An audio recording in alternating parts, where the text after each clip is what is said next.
queer theory destabilizes normativity, gender binary, and the nuclear family. Change blocks the truth, smears people who try to show him, creates an echo chamber for himself to reinforce his fantasy. He used to believe in something, what happened? Mills for liberty. Gnostic sex cult, building his own world. A Gnostic sex cult, unhinged from reality, totally lost in what can we do?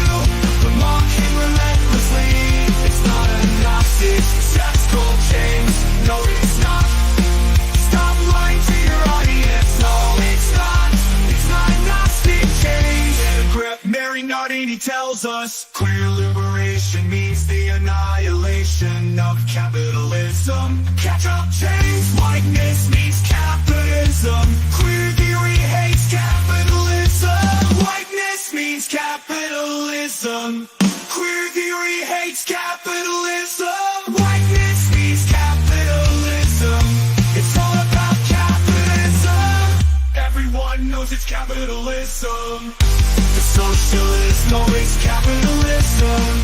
Wake up, James. It's capitalism. Whoa. The socialists know it's capitalism. Wake up, James. It's capitalism. It's all about capitalism. Everyone knows it's capitalism. The socialists know it's capitalism. Wake up, James. It's capitalism. It's capitalism. To pocket all that money from the mills for liberty. The left hates capitalism, but James won't admit it. He refuses to believe queer theory stabilizes normativity, gender binary, and the nuclear family. But James blocks the truth, smears people who try to show him, creates an echo chamber for himself to reinforce his fantasy. Is to believe in something. What happens for liberty? Gnostic sex cult, building his own world. Gnostic sex cult, unhinged from reality. He's totally lost it. What can we do but mock him relentlessly?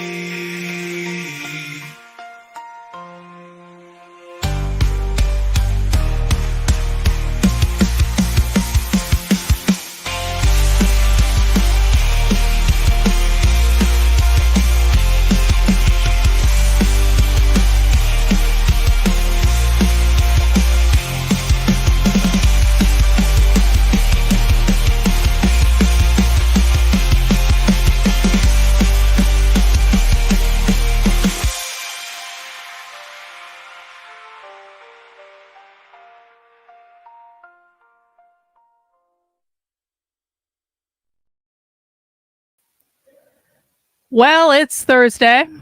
It's August. We are less than 100 days away from the election. And what did Donald Trump decide to do yesterday? What did he decide to do?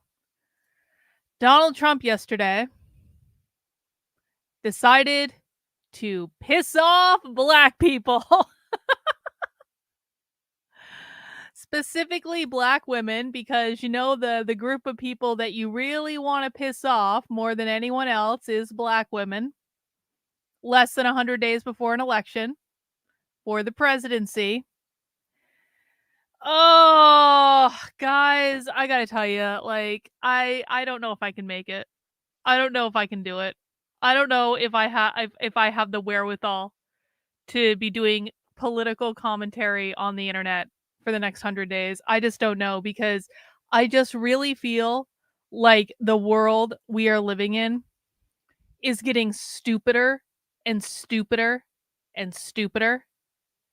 And the conservative right is living in this delusional fantasy land in which they are desperately grasping with all of their might. And they're like, no, it's just like 2016. Trump's gonna win. It's just like 2016. We promise. It's just they're grasping at every single straw that they can grasp at to try to convince themselves that Susie Wiles and Chris Lasavidas, who are the people running Trump's presidential campaign, they're doing everything they can to try to convince themselves that the people managing Trump right now are not running his campaign into the ground. They're doing everything they can to try to convince themselves that everyone hates Kamala Harris and this is just like when she ran for president in 2020 and it's not different at all. It's definitely not different from when she didn't have the entire Democratic establishment behind her to now when she does have the entire Democratic establishment behind her. Nope, no difference. Exactly the same. Every single F up that these people can make, they are making in just spectacular fashion. And then the conservative base, the ones that are still behind Trump, the ones that are convincing themselves that we're winning, pinky swear, trust us, bro. They are delusional. I just don't even know any other way to say it. I don't even know. Naruto says, "Did you enjoy the clip I DM'd you last night?" Yes, I did. Apparently, Elijah Schaffer on his show last night mentioned Nick and I in like the same sentence, and the context was like Elijah Schaffer was actually talking about the same things I'm talking about in terms of like Trump sucks and conservatives are delusional, and what he was saying was that conservatives who are pissed off at me, more so Nick than me. I'm like Nick is the relevant one here. I'm not relevant. I don't want to be relevant. But I'm like I'm secondary, tertiary. I don't even know. Like I'm way beneath Nick in terms of like the level of people that are pissed off at me, which is good. Um but what he was saying is that like people are calling Nick and I Democrats because we're telling the truth about Trump. And honestly, guys, and I gotta say that I really do have to give Nick credit. I was like really ambivalent about Trump for a long time, and then there was like a brief moment after Trump got shot that I liked Trump, and I was like, we need to vote for Trump as a symbolic victory. And then Nick started shitting on Trump during the RNC, and I was like, no, Nick, you are wrong. And then like 2 days later, I realized that he was right. So really, this is just me becoming convinced that Nick Fuentes is right. So we have to give him full credit where credit is due. And he's taking a lot of heat for it, and people are telling him, oh, see, here we go. We've already got our first retard conservative. Wow, first time back to Carlin's channel in a few years. I'm leaving now. See, this is what conservatives do. This is what they do when you tell them the truth. This is what they do. Bro, I promise you won't be missed. Your IQ is obviously not high enough to be here anymore. You probably got subscribed in the PragerU era. I deeply regret that era. Listen, man, PragerU brought a lot of stupid people to my channel. It really it did, and it's good. It's good. It's a good thing. It's a good thing that the stupid people realize that they're stupid, and that this is the smart people channel, and they can go somewhere else. It's a good thing. In fact, let's block him, because if you come into my channel and announce your departure like unnecessarily just because your fifis are in a twist, we don't need you here anyway. But this is the type of stuff that I've been dealing with for the past 24 hours. In that I have so yesterday we watched the Kamala Harris rally in Atlanta. And all over Twitter, conservatives were like, they were just there for a free concert. Or what else did they say? Oh, I saw one someone tagged me in like a TikTok video where this black conservative woman was like, they were just bussing in homeless people. Now listen, for those of you who were here and you watched the Atlanta Kamala Harris rally with me yesterday, did it look like the people in the crowd were just bussed in homeless people? Because I swear to God, this is the line that conservatives are running with. Every single person in that crowd was a bussed in homeless person who was just paid a little bit of money and given some food. And that was the only reason they were there, was the Democrats bussed in homeless people. I swear to God, this is the current talking point. So we watched this video last night and confirmed that no, the crowd wasn't just there for a free concert. In fact, they didn't even really seem to care about the concert. They weren't dancing, they weren't singing, they weren't even having a good time. The crowd went wild when Kamala Harris came out. They went wild during her speech. They loved her. They were waving their signs. They were chanting their chant. They were chanting "lock him up" about Trump. They were taking selfies with her. They were doing all that stuff. Conservatives on Twitter are going, the crowd was just there for a free concert and they all left after the free concert. And I was kind of thinking about this last night. Like, is it possible? Like, maybe I'm just spoiled. Like, I never thought I was spoiled with music growing up because, like, I grew up in Vermont, and Vermont is not one of those places where, like, a lot of big name acts come to perform because there just aren't, like, big venues in Vermont, or at least there wasn't when I was growing up there. And so, but I have gone to my fair share of concerts. I almost married a musician, and so I've been to a lot of shows. And I was actually thinking about this last night. I was like, is it possible that the conservatives who were saying that that was a free concert at the Kamala Harris rally, is it possible that they've just never actually been to a real concert?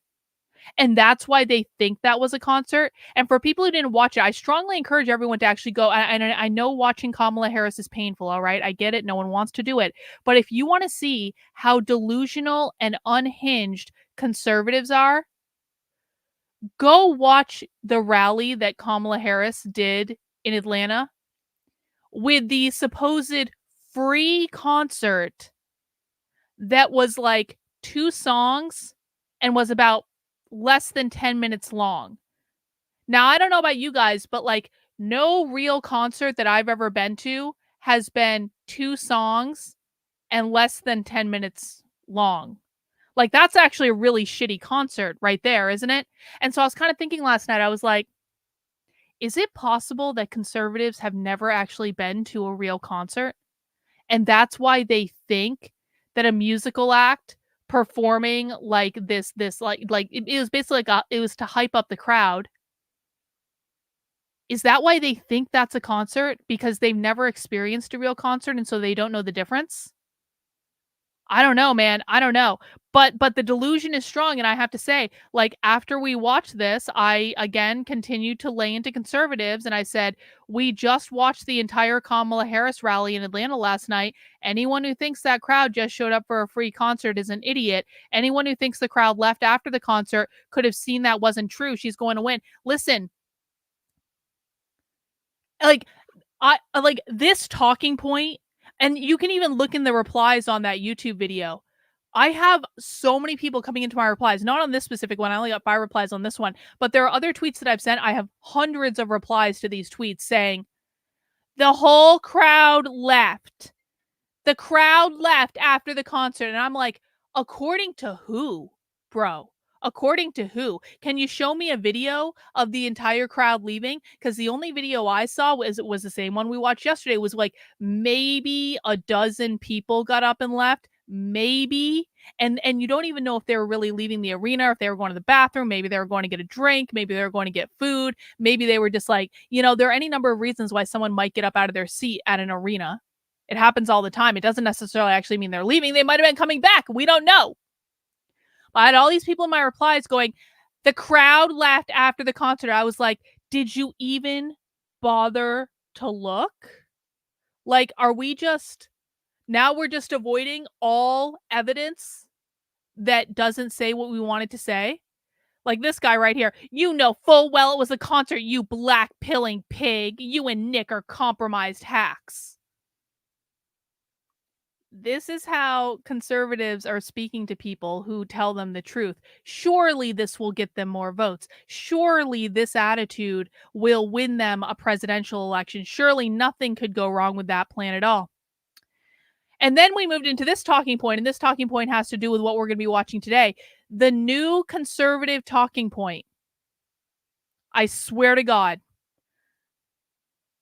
The new conservative talking point about Kamala Harris is that she ain't black. You can't make this shit up. You can't make it up. And apparently that's what Trump said to the black female journalist yesterday. I saw a brief clip of this. We're going to watch the whole thing today. But apparently this was a line given by Trump to the black female journalist yesterday, which is Kamala Harris ain't black. She's Indian. She's not black. She's not African American. She is Indian and Jamaican. And it's just like, is this the stupidest thing that has ever happened? Or is this the stupidest thing that's ever happened? I'm old enough to remember a couple years ago. Hang on. Have I heard the claim that it was an AI background? Or yes, I did hear this. Actually, yes, I did. Someone was in my replies just before I went live. They were like, Carlin, don't you know the crowd at the rally was AI? I was like, the cope is so real. But listen, I'm old enough to remember 4 years ago when Joe Biden did this interview and he said, if you don't vote for me, you ain't black. And that line went over about as well as you might expect it to go over. And now, because that line went over so well, Republicans have picked it up and they're like, you know how we can win the black vote? By saying Kamala Harris isn't black. Does this sound like a winning strategy for anyone else? So I started getting into it with this guy on Twitter, and this guy apparently is some baseball player. Does anyone know who this actually is? He's just like, I don't know who this guy is. I don't like he apparently he was on like the Mets or something when they won the World Series. Okay, fine, congratulations, bro. I'm sure he's a great baseball player, but this guy is dumb as a box of rocks. And I'm sorry, he doesn't get any deference from me just because he played baseball a long ass time ago. If you're going to behave like a moron on Twitter, I don't care if you won the World Series. I don't care. So he started responding to me yesterday. Look at this. And I ended up blocking him. You can see it right now because I'm on my sock account right now, but I ended up blocking him. So he responded to this tweet that I posted. When you look in the, oh wait, no, there was a whole back and forth. Okay, so I had posted that, the new conservative talking point is that Kamala Harris isn't black. And he responded, there is of course the fact that she's not black to consider also, no, ha ha ha ha ha. And I responded to him, when you look in the mirror knowing that Kamala Harris won on November 6th, remind yourself that she's not black as a consolation. And this is the big conservative argument. Are you ready for the big baseball player influencer conservative argument, guys? Are you ready for the thing that's going to win the election for Trump? One, there's a decent chance that Kamala's not even on the ticket after the convention, given the fact that she's not officially a candidate and her numbers are bad enough to scare away even the dumbest Democrat donors.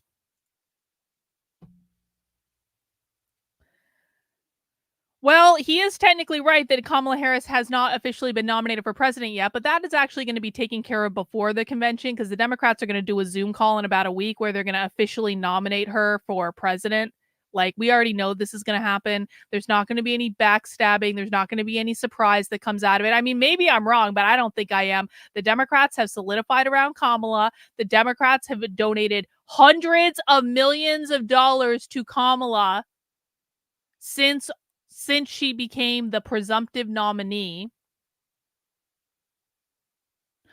She raised over $50 million the day that she became the nominee. Like, all of this is public information. This is not even something that's up for dispute. Conservatives are just not looking at it. They are not acknowledging that this exists. The chances of her winning any election ever are below zero. Well, the betting markets seem to disagree with you, bro. Because people always say, right, they're like, how are the betting markets doing? Because when people are actually putting money on something, that's when you know they're serious about it. So conservatives think Kamala has a less than zero chance of winning the election.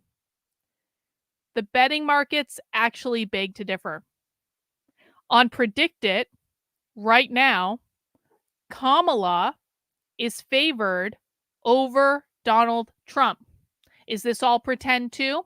Is this all just made up? I'm sure it was just a bunch of bots or something that gamed the system, and that's why Kamala's on top. It isn't possibly that people actually think that she's going to win the election because she now has the entire Democrat machine behind her, and they polished her up like a nice shiny penny, and they've gotten her to stop cackling, and they made her more likable, and they gave her a makeover and got her a better wardrobe and taught her how to be more likable to crowds and normal people and stuff like that. And she's studying up, and she sounded more presidential than Trump does.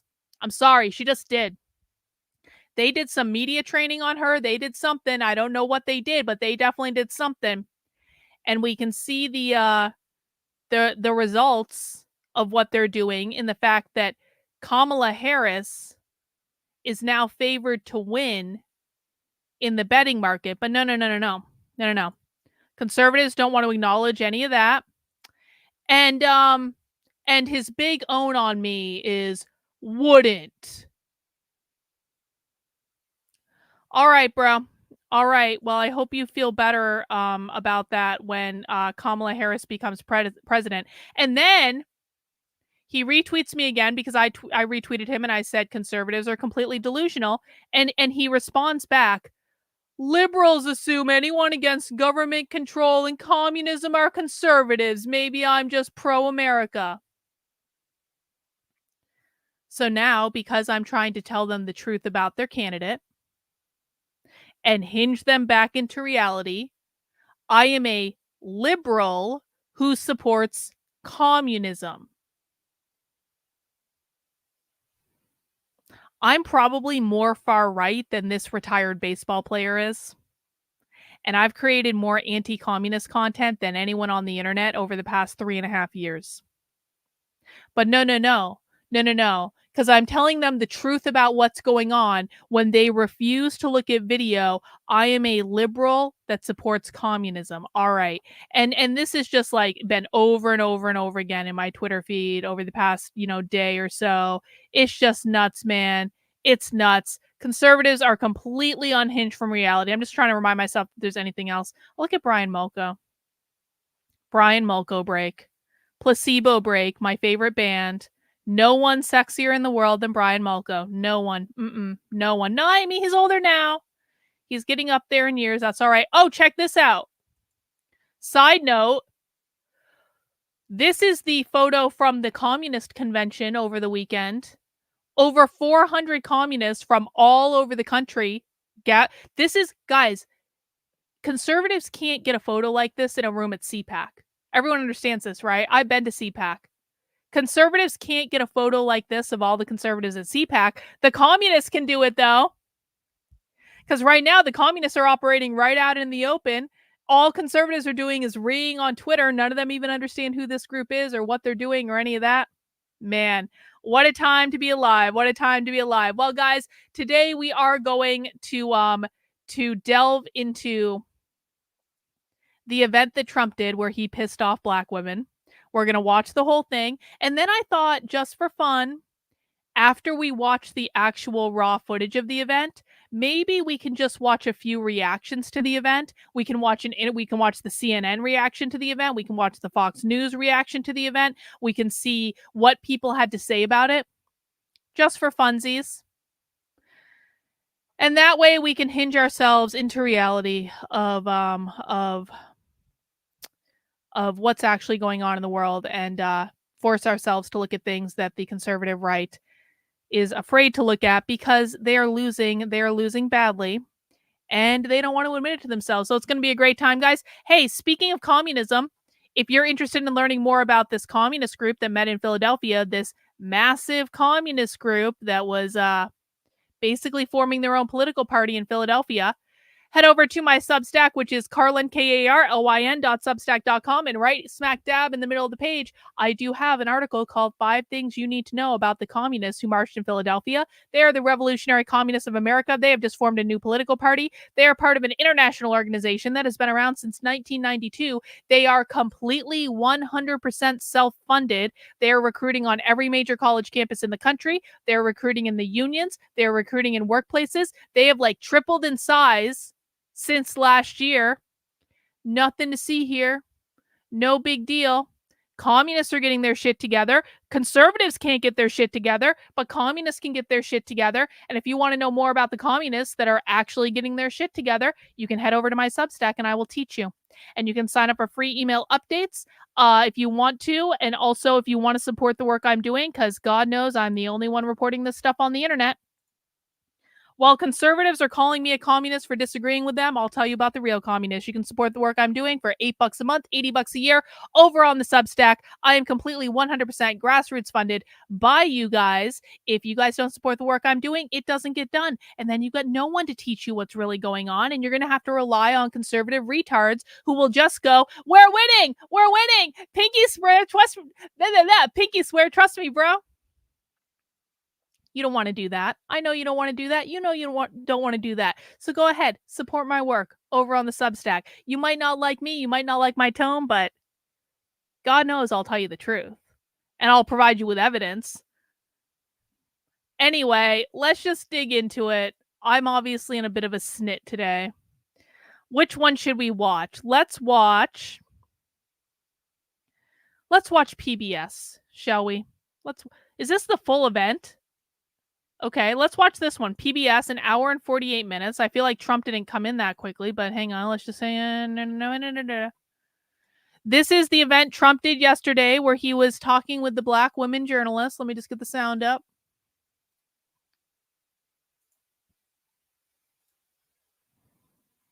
The longer version? Yeah, we'll do the longer version. We actually do our homework here, unlike other people.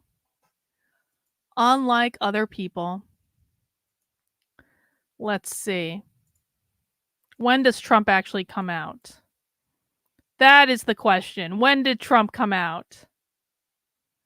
Gonna be like an hour into it. Okay, here we go.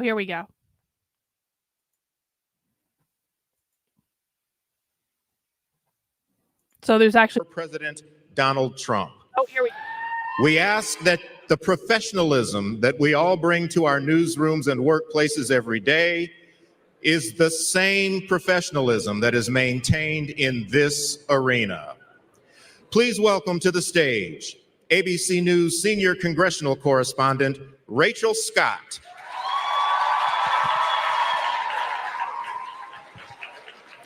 Semaphore political reporter Kadia Goba. Hey, I just want to do a shout out to Benjamin over on Rumble. I see you, bro. Thanks for watching over on Rumble. I appreciate it.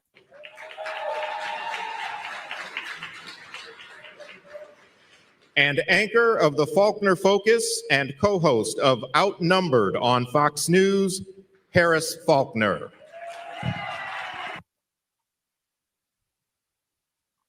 Oh, hang on. Nathaniel sent a super chat. Thank you, Nathaniel. Well, I mean, I didn't like you when you told me the right was going to lose in 2022 over Roe v. Wade. You were right. I was wrong. Speaking of, I haven't paid you for that yet. Hey, thank you guys. The honorary rule on this channel is that when I am right and you are wrong about something, you owe me a $2 super chat. Now, Nathaniel has gone above and beyond and giving me a $10 super chat, which I appreciate. He gets extra points for that. Of course, sending in super chats is another way to support the work I'm doing, and I really do appreciate it. I have a $100 goal for today. So if you would, if you're interested in hearing me be snarky about conservatives, I mean, this is a great day to listen, man. If you're as frustrated as I am that the conservative right seems just desperate to lose, if you're as frustrated as I am that the conservatives basically had the election handed to them on a gilded platter, not even a silver platter, a gilded platter. Trump got shot in the head. They had the goodwill of the entire country. And then within days of Trump getting shot in the head, when it seemed like impossible that they would lose, when it seemed just like out of even the realm of a possibility that Trump would lose after getting shot in the head, conservatives managed to snatch defeat from the jaws of victory and to piss everyone off that was all ready to vote for Trump. Piss off Trump's base with Project 2025 and all the people who were excited about that.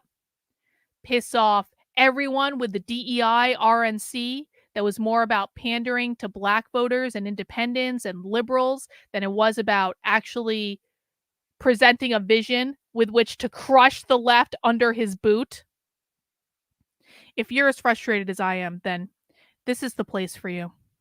If you are one of those people who never wants to hear anything bad about Trump, who just wants to suck Trump's cock, no matter what he says or does or how many bad people he listens to, then you should go somewhere else, because I'm just not going to be the right person for you. This is a time for us to get out our consternation, because I don't want the left to win. But until the right gets their shit together and decides that, maybe they want white men to vote for them. Maybe they think it would be okay if white men voted for Trump instead of Kamala, or worse yet, staying home entirely because they just don't care. Maybe they could present a vision that isn't, by the way, the people advising Trump are not worried about Trump losing the white male vote, because they say they're going to replace the white male vote with the Black vote. And they're going to do that with Kamala Harris as a candidate because, according to them, Kamala Harris isn't Black. And therefore, Black people aren't going to vote for Kamala Harris. Like, have they lost their fucking minds? Have they lost their fucking minds? I actually saw someone on Twitter earlier today that was predicting that Trump was going to get 30% of the Black vote. What did Trump get in 2020? Wasn't it like 12% or something? I was like, bro. No, according to them, Jamaican is not Black because it's not African American. It's Jamaican. And so it doesn't count as Black. Kamala is Indian. She's not Black, according to the conservative right. I swear to God. Anyway, if you want to be bitchy, this is a good place for you. If you just want to hear nice things about Trump, go somewhere else. I'm not doing it today. We can all get out our angst together. Mic's on? Hear me? There we go. Test. Good afternoon, NABJ, and welcome to a conversation with former President Donald Trump. This discussion continues a decades-long tradition during election years of inviting journalists to discuss the policies and their impact with the candidates who are running for president, and the impact of those policies, especially in Black communities. Former Presidents George W. Bush, Barack Obama, and Bill Clinton have attended the NABJ conventions either as presidents or as presidential candidates in past years. NABJ is currently in conversation with Vice President Kamala Harris's team to schedule a Q&A either in person or virtually in September. As journalists, we use opportunities like these both to inform our reporting, but also to help voters understand the choices that they face in a consequential and historic election year. NABJ has partnered with PolitiFact to fact check this conversation in real time. You can access that feed on social media using the hashtag NABJFactCheck. Again, the hashtag is NABJFactCheck. We have a lot to get to, and we do not want to waste any time. So let's bring out the former president of the United States, the Republican nominee for president, former President Donald Trump. Trump. This definitely isn't going to go horribly wrong, Trump. It's going to be great. Mr. Trump. Rachel Scott, BBC. Thank you.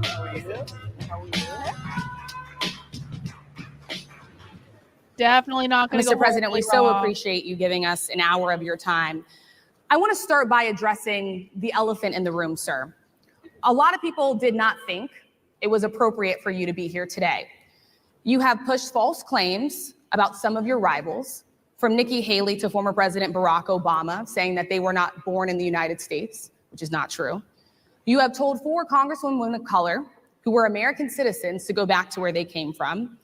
You have used words like animal and rabid to describe Black district attorneys. You've attacked Black journalists, calling them a loser, saying the questions that they ask are, quote, stupid and racist. You've had dinner with a white supremacist at your Mar-a-Lago resort. Oh, Nick Fuentes! So my question, sir, Nick now that you are Menton. asking Black supporters to vote for you, why should Black voters trust you after you have used language like that? Well, first of all, I don't think I've ever been asked a question so in such a horrible manner. First question. You don't even say, hello, how are you? Are you with ABC? Because I think they're a fake news network, a terrible network. And that's actually funny. I think it's disgraceful that I came here in good spirit.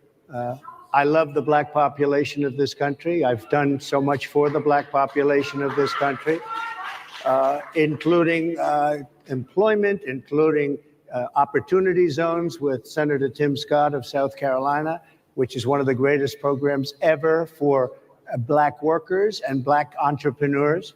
I've done so much. And, you know, and I say this, historically Black colleges and universities were out of money. They were stone cold broke.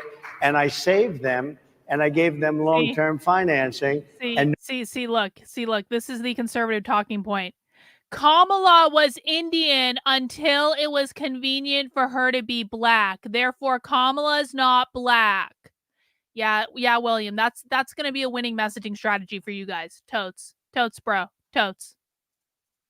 Nobody else was doing it.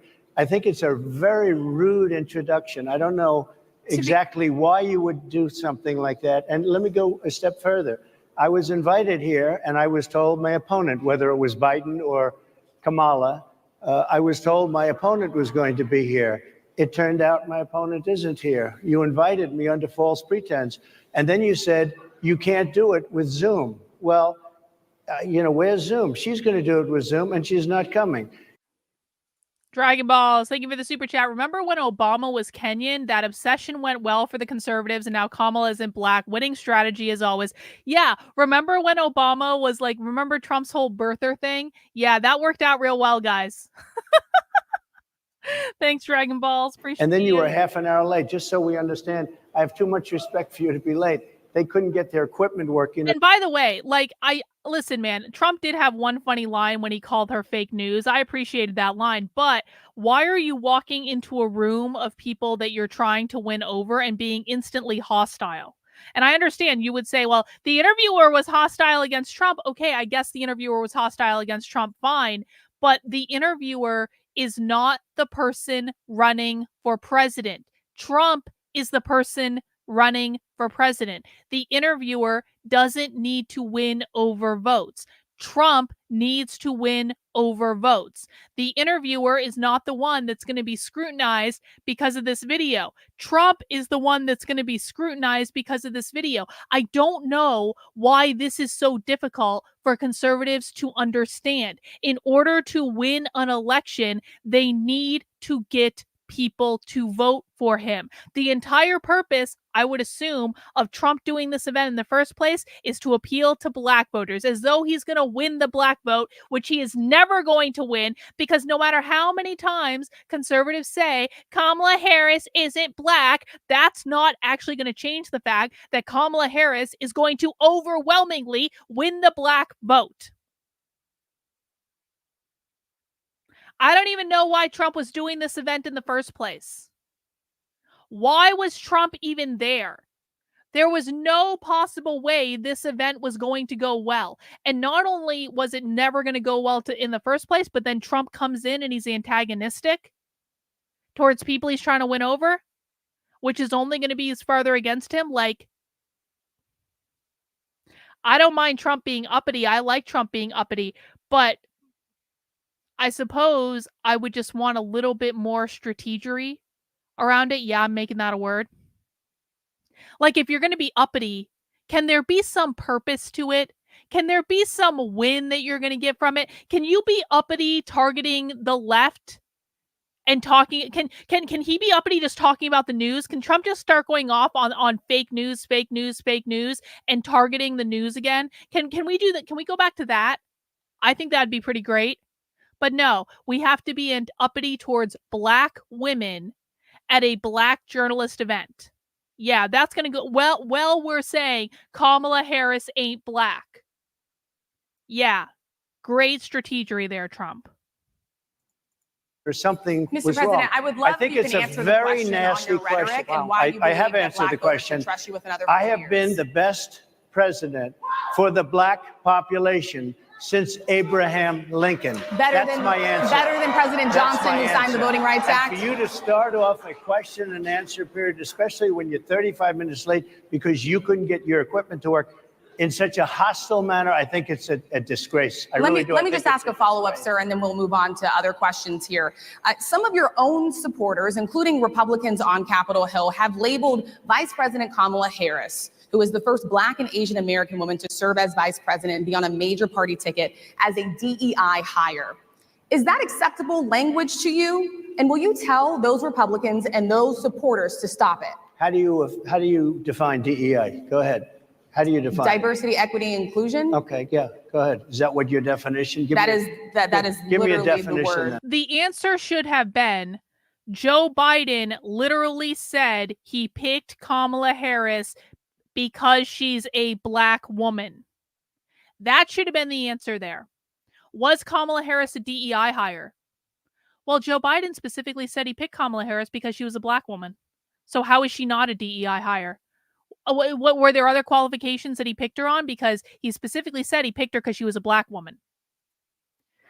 Trump should have made her define equity. Yeah, he should have. That would have been actually amazing, Dragon Balls. I agree with that. Great super chat. And would you give me a definition DEI. of that?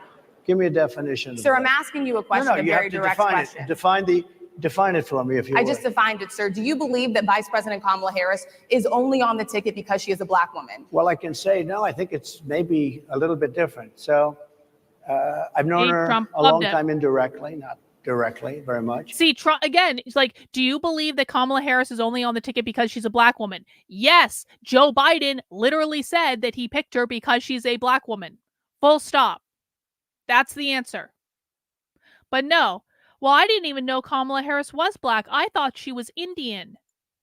And she was always of Indian heritage, and she was only promoting Indian heritage. I didn't know she was Black until a number of years ago when she happened to Kamala turn Black, Harris and now was she wants to be Black. known as Black. So I don't know, is she Indian or is she Black? She has always But you know identified what? as a Black woman. I She went to a respect historically either Black one. college. I respect either one, but she obviously doesn't, because she was Indian all the way, and then all of a sudden she made a turn and she became a Black person. Just to be clear, sir, do And you I believe think, that I think she is somebody should look into that too when you ask. Trump literally started one of his answers by saying, I've been the best supporter of historically Black colleges and universities of any president, and da-da-da-da-da-da, which is actually true. Trump actually did provide them with more funding than Barack Obama did. Okay, true. And then in the same sentence, he says, Kamala Harris has never even thought about being Black before. Kamala Harris never even identified as Black. Kamala Harris literally went to a historically Black college or university. She went to an HBCU. So how is it possible that within the span of 2 seconds, not even 2 minutes, I'll give him a little bit more leeway, right? I've been the biggest supporter of HBCUs ever. Blah, blah, blah, blah, blah, blah, blah, blah, blah. Kamala Harris, who literally went to an HBCU, well, I didn't even know she was Black. Okay, Trump, that doesn't make any sense. Continue in a very hostile, nasty tone. It's a direct question, sir. Do you believe that Vice President Kamala Harris is a DEI hire, as some I Republicans really don't have know. said? I mean, I really don't know. Could be. There are some, and there are plenty. I know this lady right over there, Harris, is a fantastic person who just interviewed me at length. And we had a great interview, I think, and I heard you got very good ratings on that. Well, you interview. told me it was the longest one of your life, so we had a good discussion.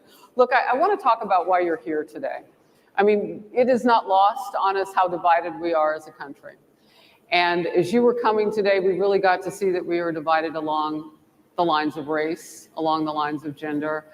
And there is this question of, in this moment where we are, why come here? What is your message today? My message is to stop people from invading our country that are taking, frankly, a lot of problems with it. But one of the big problems, and a lot of the journalists in this room I know and I have great respect for, a lot of the journalists in this room are Black. I will tell you that coming from the border are millions and millions of people that happen to be taking black jobs. You had the best. What exactly is a black job, sir? A black job is anybody that has a job. That's what it is. Anybody that has a job. All right. And Immigrants are coming to take black jobs.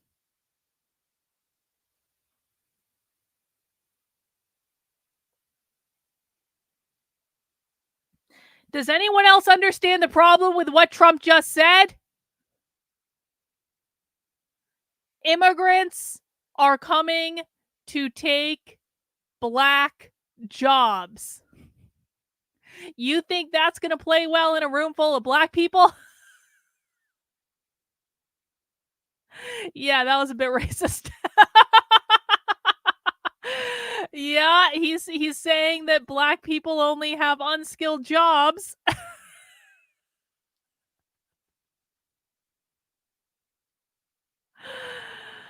Oh my God, conservatives are so fucking stupid.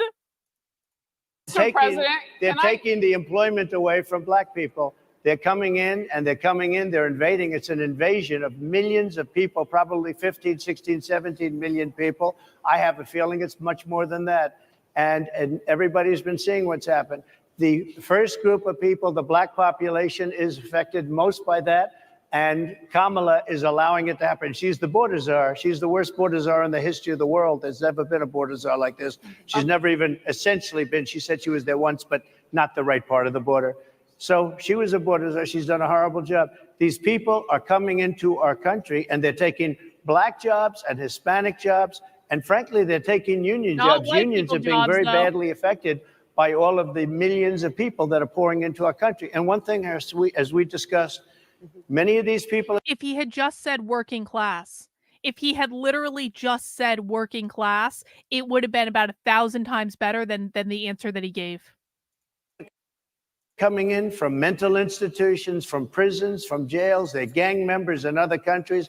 Other countries are setting loose their prisoners. They're opening up their prisons and their mental institutions, and they're taking their bad people, drug dealers, gang members, and they're bringing them into the United States. And by the way, their crime rate is going down, and our crime rate is going to be a disaster. Mr. President, I want to get into how you address some of the issues with black communities. And I say that plural because we live in communities of color that are different. We're not all the same. We don't vote the same. We don't think the same. True. It's not monolithic. So as you come here today, I want to talk about something that bursts, and this is the weight of the inflation on this country right now. The nonprofit Money Management International recently released data from its mid-year analysis that we have found a 52% rise in people who are seeking counseling for being in credit debt. They're paying for food that is sky high on their credit cards, and now they can't pay that off. The credit counseling nonprofit MMI, as I said, is saying now that they've seen surges that they haven't seen since we were in a pandemic of people in financial trouble. Much of that falls on the shoulders of single moms, single black moms, when you look statistically. Yeah. How do you turn it around? What's your plan for the black community when it comes to money? So, first of all, it's very hard to hear you for whatever reason because of the fact that they have bad equipment, because I guess, this woman wasn't able to get the right equipment. Trump. But it's very hard for me to hear you, but I can hear every other word. It's very difficult, actually. But so I don't know if they can fix it or do something with it, but I'll do the best I can with it. The inflation is absolutely destroying our middle class, our working class, virtually every class. Inflation is a disaster in our country. Inflation is a country buster. It breaks every country. And we had, in my opinion, the worst inflation we've had. They say it's 58 years, but I think it's much more than that. It's been devastating. And if you just take a look at a lot of things they don't include, like interest rates. Interest rates went from 2.4% to 10%, and you can't get the money. People can't buy houses. They no longer have the American dream. Young people, young black people, they don't have the American dream anymore. They can't buy a house. They can't borrow the money because of the cost of the money. They can't buy it because of the cost of housing, because of the cost to build it, because of inflation. Inflation is a disaster, and it's destroying our country, and it's destroying the black community probably as much or So what do more you do? than any What's your plan? You know what we have to do? We have to bring down the cost of energy, and that's going to bring down the cost of inflation. This was all started with a bad energy policy by Joe Biden. By the way, just if I might, I was running against a man named Biden. You probably saw that. And he was losing very badly in the polls. And then he had a rather bad debate. I would say it was a bad debate. I would say it was one of the worst debates in history. And his poll numbers crashed. And instead of saying, you know, let's keep going and maybe something happens the other way, they said, oh, we're going to replace him. Let's just replace him. That's like you're in a fight, a prize fighter's in a fight. He's not doing well. You say, let's bring in another fighter. So our whole campaign was steered toward him, and now we have to steer it toward him. But ultimately, it's the same because they have bad policy. They have policies of open borders, unbelievable open borders, horrible energy policies. They want to get rid of, as you say, gasoline in cars. They want to get rid of oil. They want to get rid of efficient heating. Mr. President. Environmentally, what they're doing is killing our country. They're absolutely He's not destroying answering our the country. questions, But by the the way. inflation is the thing that's hurting the black worker, the black population, and every other population within our country. Inflation is the worst it's been, I think, in over 100 years. And they'll fact check it. They'll say it's only 58. Whatever it may be, they don't add all the numbers. They don't add the really bad numbers, and you can check that too. But inflation, Harris, is absolutely destroying this country and the people in our country. Yes, Mr. ma'am. President, can I ask you another question Yes, that is and- also Hang on. We got a super chat. Thank you. Trump is right. Looking at Intel, 24% down today and laid off more than 15% of their workforce, 15,000 workers, and cut of their dividend to shareholders. Well, listen, Trump may be correct. That doesn't mean that's a good answer. I don't even understand. Like, basically what I got from Trump's answer was inflation is bad. And it is bad, and it is really bad, and inflation is bad. And people don't like inflation because it's bad. That's what I got from Trump's answer. It doesn't matter if people don't understand what he's saying because he's not articulating it clearly and he's not answering the questions that are being asked. It does not matter if he is technically factually correct because no one cares. The media is going to spin this in whatever way they want to spin it. And Trump knows this. Trump has been playing this game for a long ass time. He's not a newbie anymore. He knows this. It is incumbent upon him to be prepared. It is not incumbent upon the media to be like, oh, so Trump, what you really meant is that, Intel is 24% down today and laid off 15% of their workforce. And that's all really bad, right? That's what you really meant. The media's not going to do that. He has to explain it to people in a way that they can understand. And he's not doing that. He's not doing his one and only job. I appreciate the money, though. Thank you. impacting Black Americans. And that's very clear now. Good. I'm sorry? It's very clear. I hear you. Okay. So Sonia Massey, someone from Illinois, an unarmed Black woman, was shot the other day in her home by a deputy sheriff. The deputy has since been charged with murder. You've said police would get immunity from prosecution if you win. Why should someone like that officer have immunity, in your That's a opinion? great Immunity? question, actually.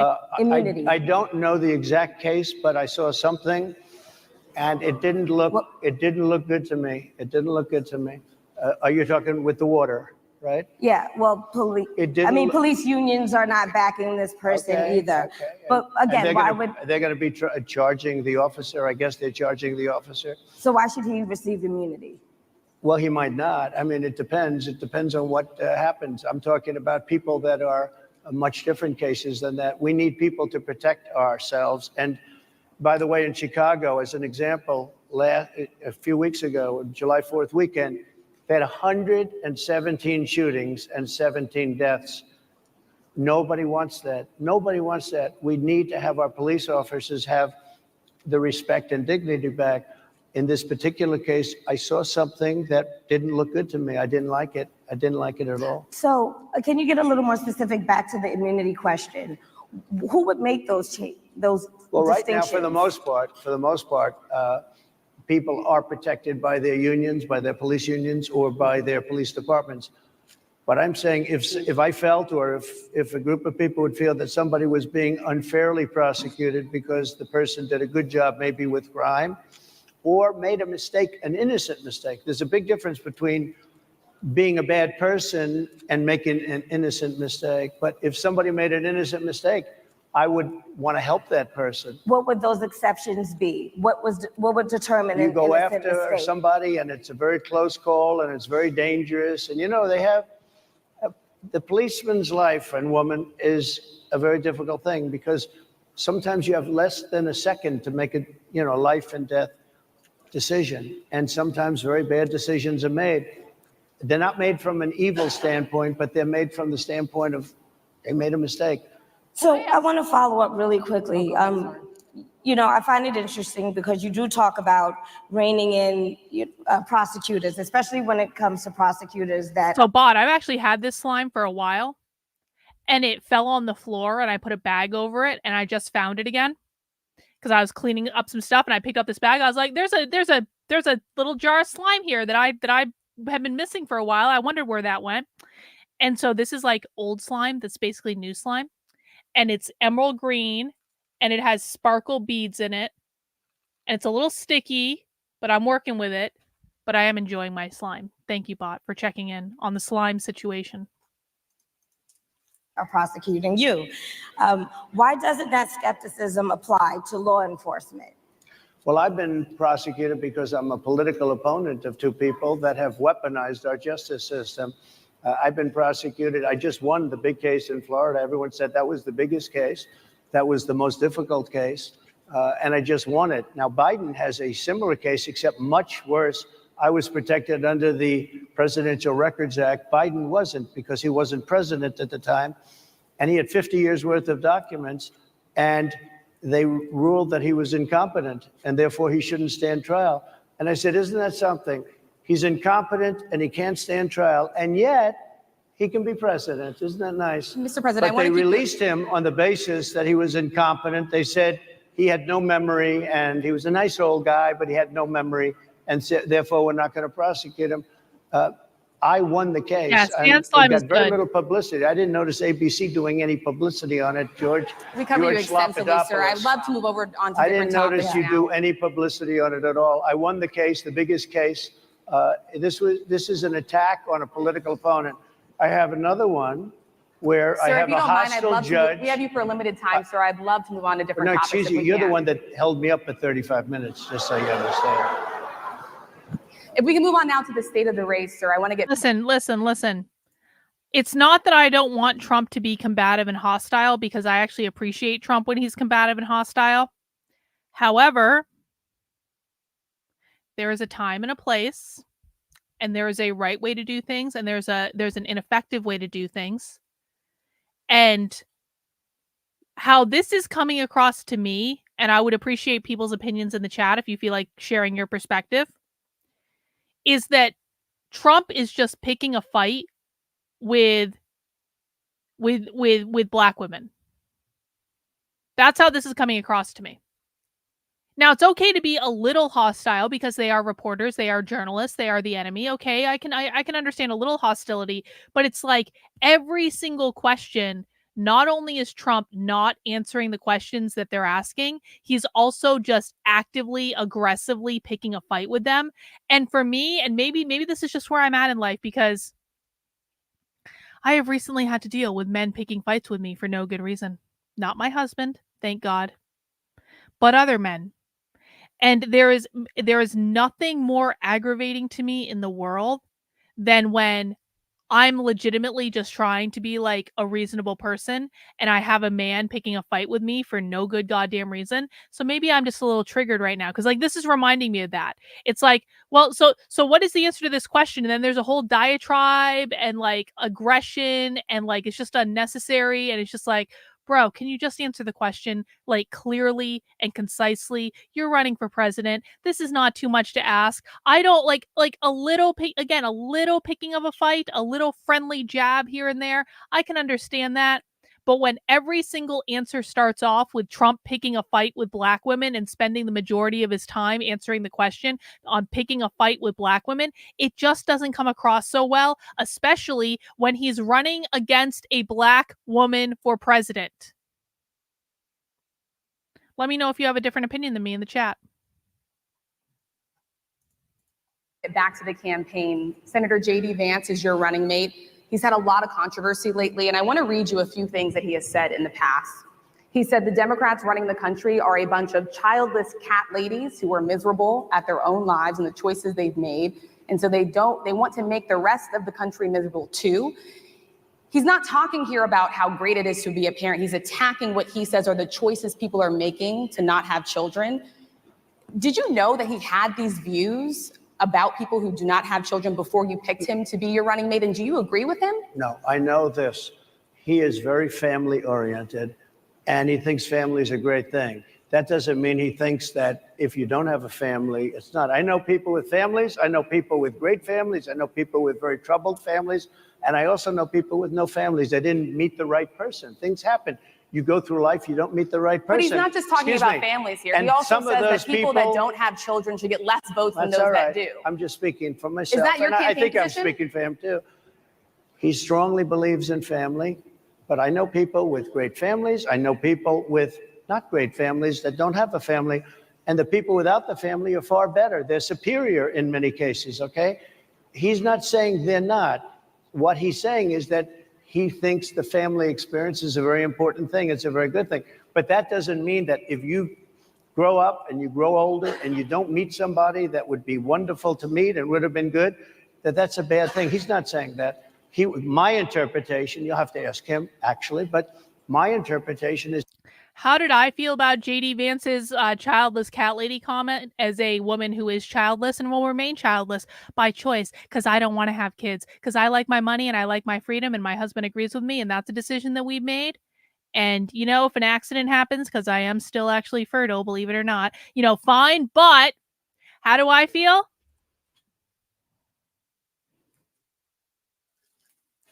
I don't know. It's like,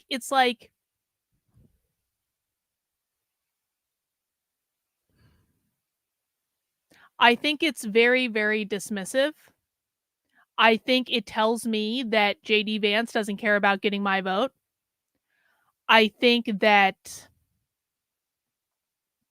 I'm not like personally offended by it because I mean, I just like I don't actually care that much. But I will say, like, anytime I hear from this, like conservatives do like try to hurl this at me. They're like, "Well, you're childless." Well, yeah, I'm actually do you think I'm obligated to have children? Do you think I'm obligated to rear spawn that I don't really want? Like, why? And why are you treating me as a lesser human being because I'm not living my life the way you want me to live it? Live your life any way you want. Have as many kids as you want. I don't really care. I don't go after people with lots of kids, even though I think that's stupid. So, I don't know, man. Like, I think that it doesn't make me like JD Vance. I'm not like really personally offended, but it's kind of one of those. I guess here's how I would describe it. I'm just like, really, really, this is the hill we're gonna die on. Really, I have done more talking about the abolish the family movement over the past couple years than anyone else in the country. And if you think that I'm wrong, like tell me who's talked about it more, because I have spent hundreds of hours on this channel talking about the abolish the family movement. And none of that will ever be acknowledged, ever. None of it will ever be acknowledged. But the thing you want to ding me on is, you're a barrenless, childless woman. And therefore, I have no self-worth. It's just like, really? Really? All right. Well, guess I don't have to vote for you then. I guess that's kind of my reaction to it. Let me see. I just want to look at some other chats, guys. Where's Joshua? He's got his own YouTube channel. You can go find him over there. He's strongly family-oriented, but that doesn't mean if you don't have a family, there's something wrong with it. Just Mr. one last President? point, and then we'll move on. Just one of the bedrock principles of American life is one person, one vote. Senator J.D. Vance has suggested that someone who has children should have more votes than a person who does not have children. I just want to be clear here. Is that the position of your... Well, okay, but you guys can say this all you want, but that does not mean that I am obligated. Listen, like, I am not obligated to have kids. No one is obligated to have kids. If you're going to use that as an insult to people, then don't expect people like me to support your candidates, I guess. I don't like, no one is stopping anyone from having kids. No one is saying you can't. I am saying that I have made the choice that I like my money and I like my freedom and I don't want kids. I don't feel like I have that mothering instinct.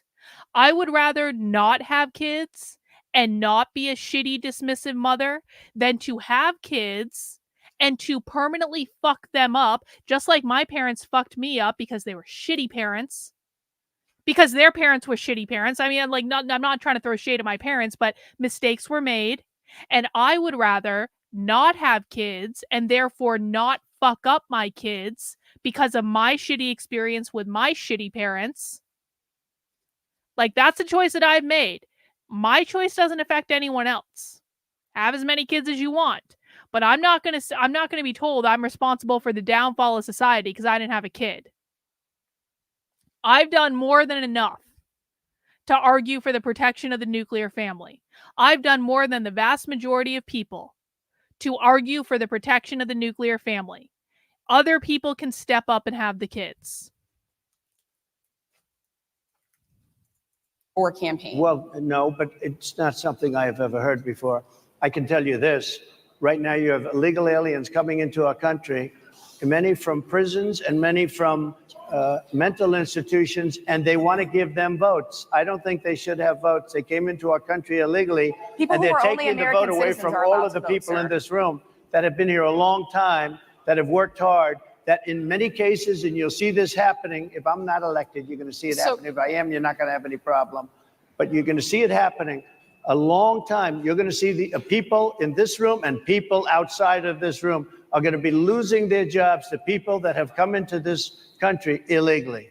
Mr. President, can we stay with just kind of the state of the race right now? Because I felt like that vice president question, candidate question was right in there with that. So let's talk about J.D. Vance for a little bit. He's had some stumbles out of the gate. I don't know if you're hearing what we hear as reporters, but it's been a tough couple of weeks for him. Why did you choose J.D. Vance? Why did you choose him? And I'm having a hard That time is a hearing great too. Everybody because- out there can, but it's I'll hard tell to you hear. why. I chose him because he's a very strong believer in work and the working man and woman, and especially the working man and woman who have been treated very unfairly, because you have many of them in this room, but you have many of those people, they were treated very unfairly. They worked very hard and they were treated unfairly. He wrote the book that became a bestseller. The movie became a smash hit. He's a very smart guy without the benefit of having a family that has contacts, like a father that was well connected. He got into Yale Law School. He graduated in 2 years from Ohio State, summa cum laude. I mean, you take a look at, his career has been an amazing career. He started off at a level with a difficult family situation, very difficult with the mother and the father and everything else. He ends up going to Yale Law School and was one of the top students, became the head of the law journal.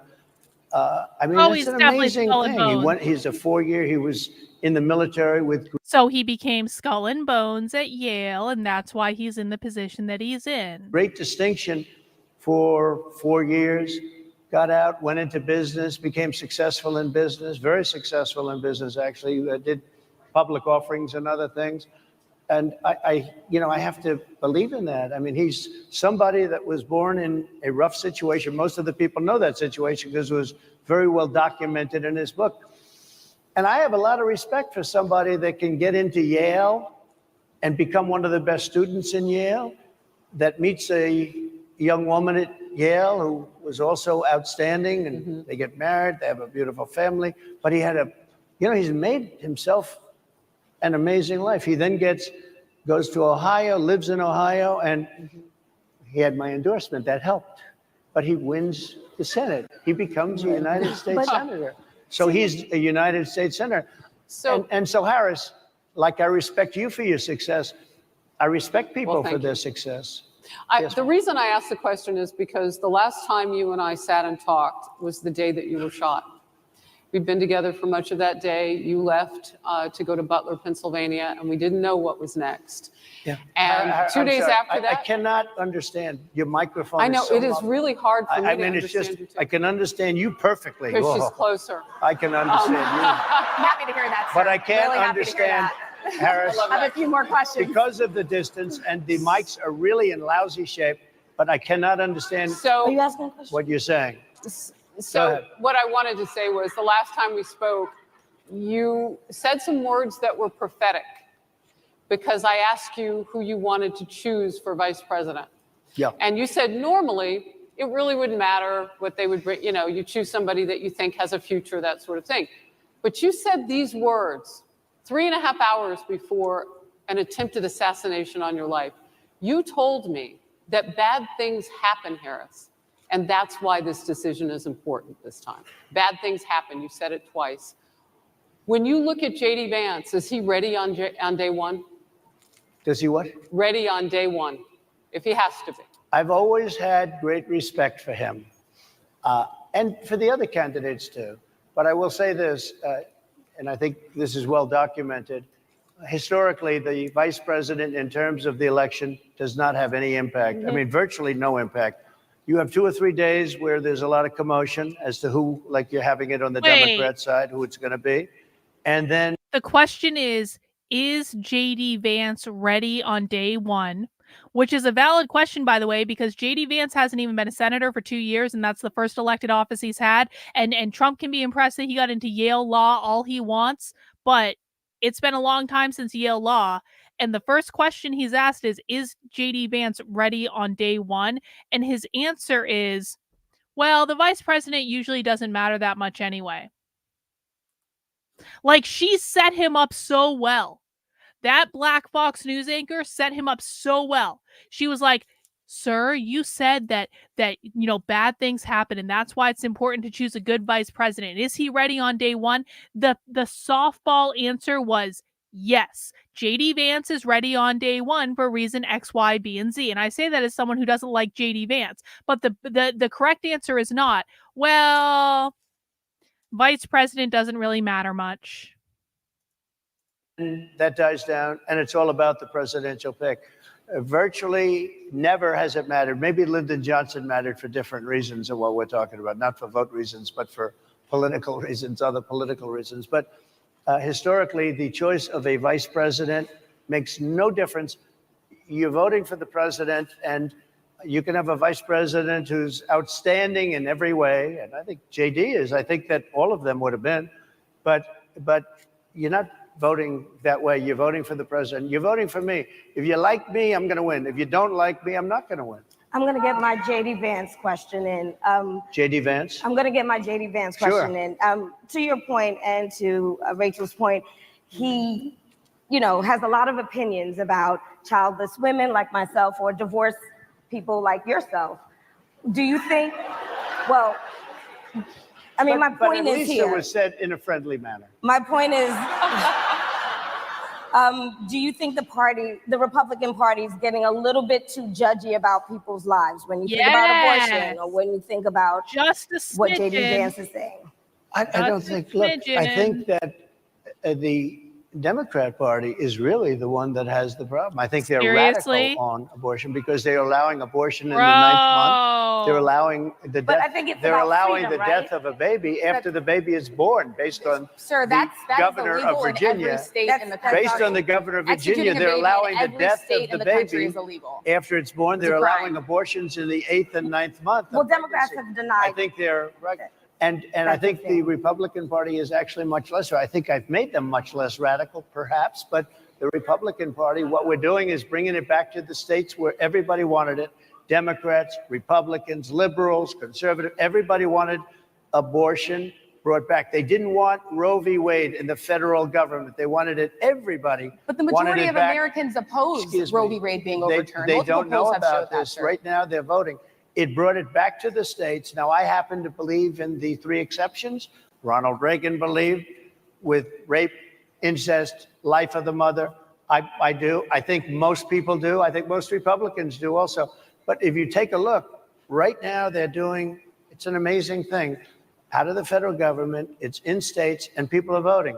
And I will say, As a reminder to conservative pro-life activists, if you morons ever pass a bill that completely outlaws abortion, with the exception of rape, incest, and life of the mother, what is going to happen is that a lot of innocent men are going to be accused of rape. Because if the only way that you can have an abortion for that one night stand that you were a little too drunk to remember, or that guy who broke your heart right afterwards and accidentally got you pregnant beforehand, if the only reason that you can get an abortion is by saying I was raped, then many women will do that, even if it's incredibly unfair to the man that they are with. But that is the bed you make when you make and pass laws that say the only way you can get abortion is if you're raped, incest, or life of the mother. More innocent men are going to be accused of rape. A lot of innocent men are going to be accused of rape. And people can bitch and complain and whine and say, that's not fair, that's not fair, that's not fair. And you're right, it's not fair, but life isn't fair. And we don't all live in a land of rainbows and unicorns where everyone makes the best decisions. We live in the real world. In the real world, I actually don't want men to get accused of rape when they didn't rape anyone. I think that that's really bad. And so can we just effing compromise and say 3 months, first trimester? And if you don't want to get an abortion, then don't get an abortion? Listen, no one has to be in favor of abortion. No one has to get a gun put to their head and be told you will get an abortion or else. I just don't think it's a good idea to pass laws that are ultimately going to get a lot of innocent men accused of rape when they didn't do anything wrong, because that's the only way that the women can get an abortion. It just doesn't make any sense.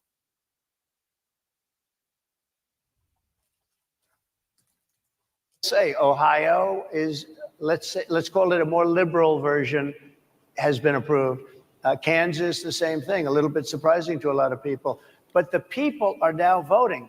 And it's taking this issue that's been going on for 52 years and has torn our country apart, and it's giving it to the people to vote on. And they're voting. And many states have already voted. Others are in the process of voting. And it's bringing it back to the people and a vote of the people. And it's not at all radical. And again, you have to follow your heart. I happen to believe in the three exceptions. Most people believe in the three exceptions. Most Republicans believe in the exceptions.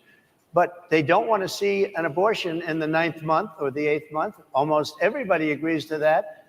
And they certainly don't want to see, in the case of the governor of Virginia, the former governor, I might add, who said, we set the baby aside and then we decide what to do. Meaning, what do? We execute the baby. That's a radical, horrible position. And some people want that. I don't want it. Most people don't. Thank you. Can I just pivot really quickly to another question about, you brought up health, Harris. You're an active man. We see you golfing all the time. But if you win, you'll still be president at 82, which is older than Biden is right now. But not mentally. Look, mentally. Here's the question. He's shot. But most people, Would you consider? most people, I know many people in their 80s and their 90s that are in great shape. Some of our greatest leaders. You look at throughout the world history, the greatest leaders, some of the greatest leaders in the world were in their 80s. But here's the question. Would you consider stepping down if you felt that your health was declining? Or would you? Oh, absolutely. And who would I make? think I'd know. How would you make that decision? I think I'd know. Look, if I came onto a stage like this and I got treated so rudely as this woman treated Oh my me, goodness. and I'm fine with it because she was very rude, sir. Very rude. That was a nasty, that wasn't a question. Again, She didn't ask me a question. unnecessary. She gave a statement. That wasn't a question. I repeated your statement. Antagonism, unnecessary. You said you would. You would. Oh, make that absolutely. decision If I to step thought down. that I was failing in some way, I want people to be sharp. I'll go a step further. I want anybody running for president to take an aptitude test, to take a cognitive test. I think it's a great idea.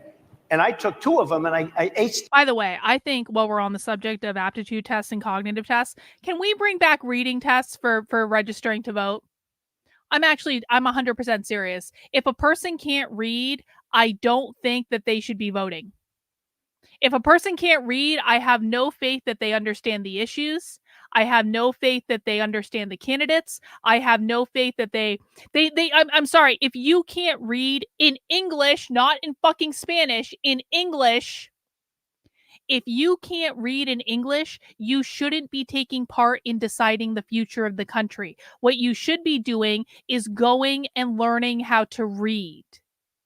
And if we need to set up government remediation, well, actually, I don't think the government should be involved in anything, but I'll offer this. If we can ban people from registering to vote if they don't know how to read, and then say, you can't register to vote now, but if you go take this course that we'll pay for, and you learn how to read, and you pass a reading test, then you can come back and vote. But until you know how to read in English, you should not be part of deciding the fate of the country.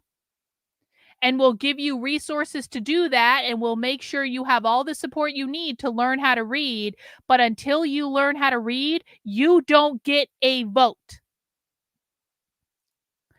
The issue isn't necessarily reading, but comprehension. I mean, same thing. I would say the same thing. Like I want a reading and comprehension exam along with someone registering to vote. And if they don't pass it, then they don't get to register to vote. And that's just the way it goes. Thank you, Azerwing. Just make abortion as a contraceptive after the fact, brung frowned upon socially, plus good sex ed in the home and schools. But we know those alternatives won't allow the conservatives controlling everyone's lives. Well, I mean, sex ed is tricky, right? Because like comprehensive sex ed is just woke socialism indoctrination. So like the left has now so fucked up sex ed in schools that you can't even trust that sex ed is just teaching kids how not to get pregnant. Like when I was in sex ed, I learned how to put the condom on the banana. I learned how not to get an STD. We had to watch a movie about a high school unexpected pregnancy. We had to carry around the sack of flour for a week. I guess they have nicer dolls that cry now that they have to carry around. But like, that was like the basic of sex ed. It was like, don't get pregnant. Here's how you don't get pregnant. We'll teach you how to put a condom on a banana, and don't get an STD. And you watch a couple movies where it scares the living shit out of you about what's going to happen if you dare get pregnant before you graduate from high school. And then you have to do something really inconvenient to simulate raising a baby. And that was what sex ed was. That's not what sex ed is anymore. Now sex ed is about gender and transing people, and they're teaching them about anal sex and butt plugs and like toys and like all this stuff. And it's like, so I'm actually like, I'm in favor of like good old fashioned sex ed. Everyone should know how to put a condom on a fucking banana. Everyone should understand the basics of how you get an STD. Everyone should be tortured to carry some sort of crying fucking baby doll around for a little while. You should be watching all the Lifetime movies about unwanted pregnancies. Maybe they should even just watch like, what was that show on MTV? Like, like 16 and Pregnant or something like that. Watch some like scare the shit out of them show about how hard it is to raise a kid growing up. That's what sex ed should be. And if we can get it back to that, then I would be completely in favor of it. But I understand why people are not in favor of comprehensive sex ed in schools, because they're not even teaching that stuff anymore. Appreciate the super chat, Rawweiler. Thank you. We don't live in heaven like holy Republicans. Indeed.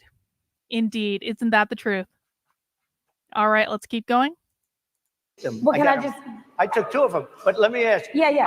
I would like to have people running for president, and I don't mean because they're 75 or 85. I think anybody running, I'd like to do it. People say it's not constitutional. I would like to have something passed where you can do it. I think we should know. I mean, I've watched what's happened in the last couple of years under this gentleman, and our country is a mess. We have inflation. We have the millions of people falling in. We have Afghanistan, which was the worst, most embarrassing moment in the history of our country. What he has done to our country, and her too, what they've done to our country, she has been a horrible vice president. She's considered the worst vice president in the history of our country. don't mean to interrupt you, but would you consider taking the cognitive test Mr. President. I would love to and do make it. it public? Well, I've already taken 2 of them, but I'll do it again. Mr. I President, suggested, how do you intend to? I suggested, Harris, that let's take one. I said, Joe and I will go and take a cognitive test. Now, I'd do it with her too. I would do it with her also. You know what?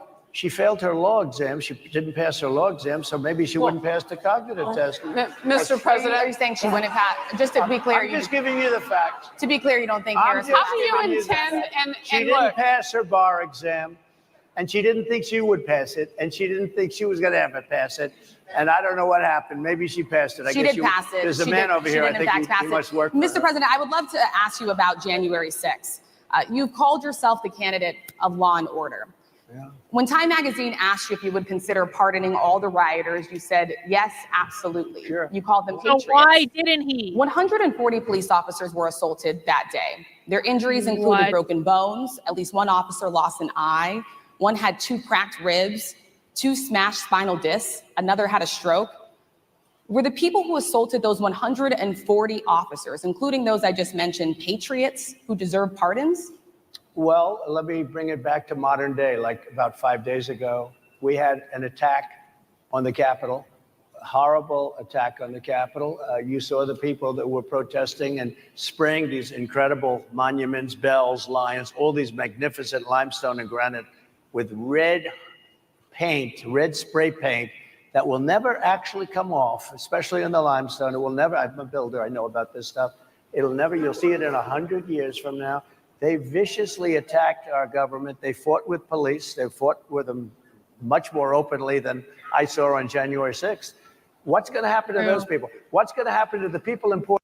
Hang on. Azure Wing says, as a gay man, it would have been nice to get some sort of sex ed other than heterosexual reproduction, but not what is being taught. Yeah, I mean, and I can understand that as well. I mean, I think as long as it's like done in an appropriate manner and it's like, it's not about being lewd or anything like that. Like I could understand, I'm just talking like the basics. Like here is what you need to do to protect yourself so you don't get hurt. And then make sure you're safe in whatever you do and don't get sick and don't get pregnant. And like, I just don't know why we can't just do the basics. But I'm not in favor of like that stuff too, as long as it's done in an appropriate way, just like the same thing I would say with heterosexual sex. But I appreciate the super chat. Thank you, Azerwing. Portland that destroyed But sir, my that question city. is on those. What's going to happen to My the question people is that on tried those to burn rioters down? who assaulted Excuse me. officers. You have to Would ask, you pardon what's those going to people? happen? Oh, absolutely, I would. You If would they're pardon innocent, those- If they're innocent, I would pardon them. They've been convicted. And by the way, the Supreme Court just well, they were convicted by a very tough system.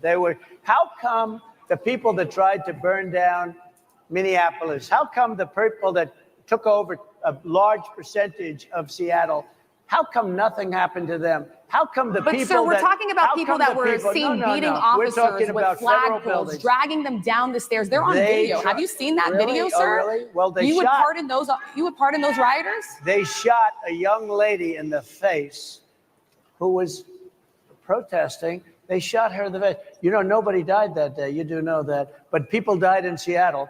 Nobody died, but people died in 140 Minneapolis. officers You know, were people died in assaulted that Minneapolis. day. And nothing happens, and nobody ever talks, and nothing happens to those people. But you went after the J6 people with a vengeance. And I'll tell you what about the cops that were, and I'm all for the police, as you know, but what about the police that are ushering everybody into the Capitol? Go in, go in, go in. What about that? Look, No one. Was nothing is perfect in life, but you have people from Minneapolis. You have people just from 5 days ago in Washington, D.C. They were having fistfights and fighting with the police. They were spraying and destroying. They were desecrating our monuments in Washington, D.C. 5 days ago, and nothing happened to them. And you can't have two systems of justice. That's why they went after me as a political opponent, because they felt they couldn't win without doing that. And we're going to win our cases and we're going to be vindicated. But I have to spend a lot of time on that and money. That's what they want. After the election, they won't care. Although in my case, I think they probably will, because the hatred is pretty deep. But I'll tell you, they went after me as a political opponent. That's never happened in our country before. And it sets a terrible, terrible precedent. What do you do on day one if you win? What's your first thing? What do? I close the border. And I do two things, because I can do a lot of things simultaneously. I close the border. We don't want people coming in. We want people to come in, Harris, but they have to be vetted. They have to be checked. They have to come in legally. I want people to come into our country, but they have to be vetted. They have to be checked. So when you say, what do? That, and I drill, baby, drill. I bring energy way down.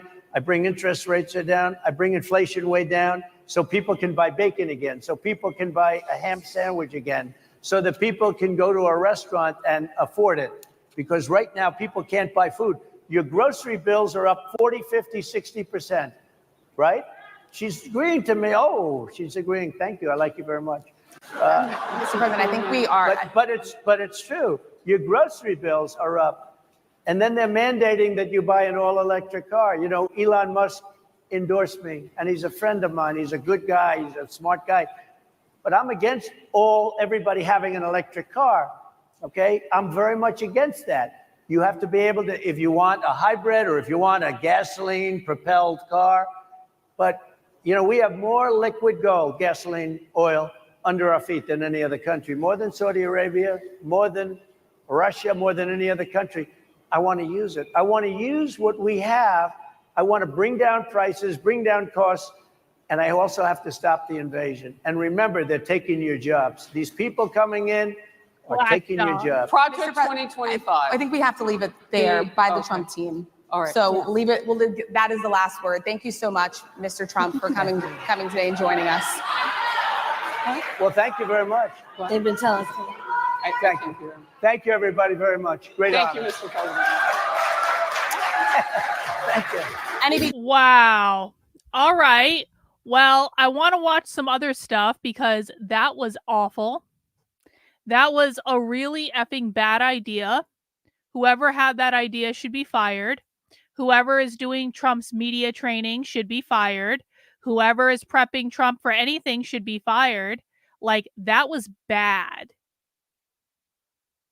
Like, if I were like an undecided voter, that would never have gotten me on Trump's side. I hope people realize that, right? And again, I say that, and conservatives can call me a Democrat all they want. I am more right than most conservatives. That's not going to get my vote for Trump in any way, shape, or form. But what I want to do is I want to watch just some of the reaction to that interview, just so people can get an idea of like what people are saying about this. So let's start off with, this is one of the women who was moderating the panel. She went on CNN afterwards. I want you guys to understand what normies are seeing, because the people that watch my channel, you guys aren't normal. You know that, right? I'm not normal. You're not normal. Like, we're hinged into this stuff. We're wonky about this stuff. We watch all this stuff. We watch more of this stuff than even most of the commentators do, because most of them don't sit down and watch the whole thing like we do. So we are hyper informed.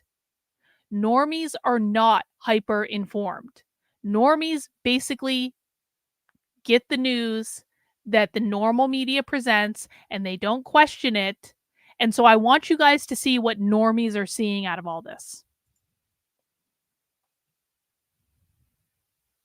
We'll start with CNN. Go out front now to Kadia Goba. She was one of the moderators you saw on the stage there in that discussion with Trump at the NABJ. And I know, Kadia, you're a political reporter. You report for Semaphore. So when you're sitting out there, Trump comes out. He had chosen to come to this. Obviously, Vice President Harris did not come. He came. He wanted to be there. And then it started out, as we just heard, What was your reaction? Were you surprised?